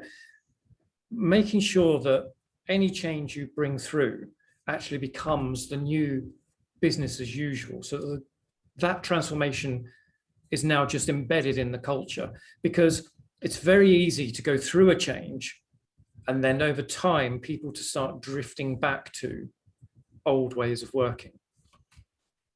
I agree with you, Robert. I think the way I see digital transformation is like a tech startup. They collaborate really well. I'm quite involved with tech startups. I kind of support the industry a lot. They collaborate. They're very nimble. I think Bharat mentioned agile. They'll deliver their product in a very agile methodology. There's a lot of trust between themselves. They're very innovative. All these sort of cultural change characteristics, and you have to live them as a company. I believe if you want to be successful, you want to have a sustained digital transformation, it has to be part of the culture of the company. It's fine to say, yes, we collaborate, but if your company's siloed, then you're not living the value, you're not living the culture. It's fine to say, yes, we're an innovative company, but if it takes you forever to deliver a product or put a solution in, then you're not living that value. So you have to merge those values, because we all have those values, the behaviors, the characteristics that drive the culture. We all have the ideal values, probably similar across many companies, innovation, collaboration, teamwork, but you have to live it. And I mean, you live it not only within the people, not only within the teams, but how the business itself operates. And I find the tech startups have that. And I find that companies tend to, as they get bigger or they have been around a long time, they lose that agility, that maybe become more bureaucratic, maybe become harder to make a decision, harder to transfer data. And these platforms, they give you, you have your analytics with your single source of truth, you have your predictive analytics, you have your artificial intelligence and machine learning giving you projections. It'll only work if your system is holistically working as one. Same with your company. If it's holistically working as one, and your technology is holistically working at one, then I believe you have a digitally sort of enabled culture, and also a digital company, a digital first company as well. Thank you. And Gavin, final question for you. You've said your process or your change is about a 12-month change. So obviously you're very busy trying to make sure that all gets pushed through and is successful. Once it's completed, what change are you expecting and hoping to see that brings about new ways of doing business, changes the way people operate within the company? And again, similarly to actually what I've just asked Mubarak, which is, and how do you keep that going? Because again, that's something I think is very hard to maintain. Yeah, I think, ultimately what we are hoping to see with the implementation of the system, to effect, is to create more operational control, with our projects. I think, with construction being as diverse, and with your sites being, across the country, for some of our larger construction companies in different countries, they're remote, and I think the ability to have a digital platform that gives you the an ability to monitor the sites real time is critical. And so I think that's what we are hoping to see with the implementation of the system. What's been very interesting is the workflows. I think as businesses develop, the workflows are created over time through various sort of resources, people, and that come through the business. And over the years, you have a workflow that may not necessarily be best practice. So I think what we've seen here is, by implementing RIB, CCS, Build Smart, we've seen a lot of the sort of best practice coming through, and we've altered our workflows to suit that. I think, having experienced this, I think we've seen already seen the benefits, even though we only halfway through the transition. But I think what we're hoping to see is that, you know, and what we are already doing is we're piloting a system, an on-site system, where we're looking to try and look at managing the repetitive and obviously easily overlooked tasks. Yeah, I think our desire is to, again, is to have more control on site, have an ability to monitor off-site, reduce the need to spend hours on site working to paperwork. So I think there is, you know, it's almost like we've got a bit of a taste of what is out there, and I think our company and the team that are spearheading this are quite excited and are looking to you know, to roll out as much as they can. And I think that the proof will be in the pudding. You know, as we see the benefits, I think you know, we'll continue rolling out more and more digital platforms.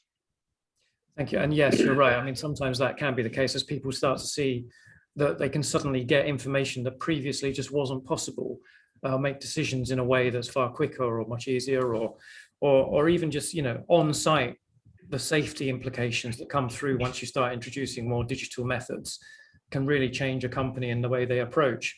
That brings us to the end of our panel discussion, and also it brings us to an end today of our conference, our event. I hope you found it interesting. It's been a really, I think, a good deep dive into digital transformation and some of the things you need to think about in terms of making sure that you've got your people in place, thinking about the motivation, the capacity, getting team of the company, getting the team support so that it doesn't drift. We heard earlier on also about the 5 key pillars to drive digitalization within an organization, the importance of connecting people, processes, and data for tangible benefits. And that's one of the key aspects, really, is getting those tangible benefits, building those pilot or case studies that you can take not just to the board for future investment, but also actually just to the industry so that it becomes more widespread. With that, before we end, I want to remind you that we have the competition.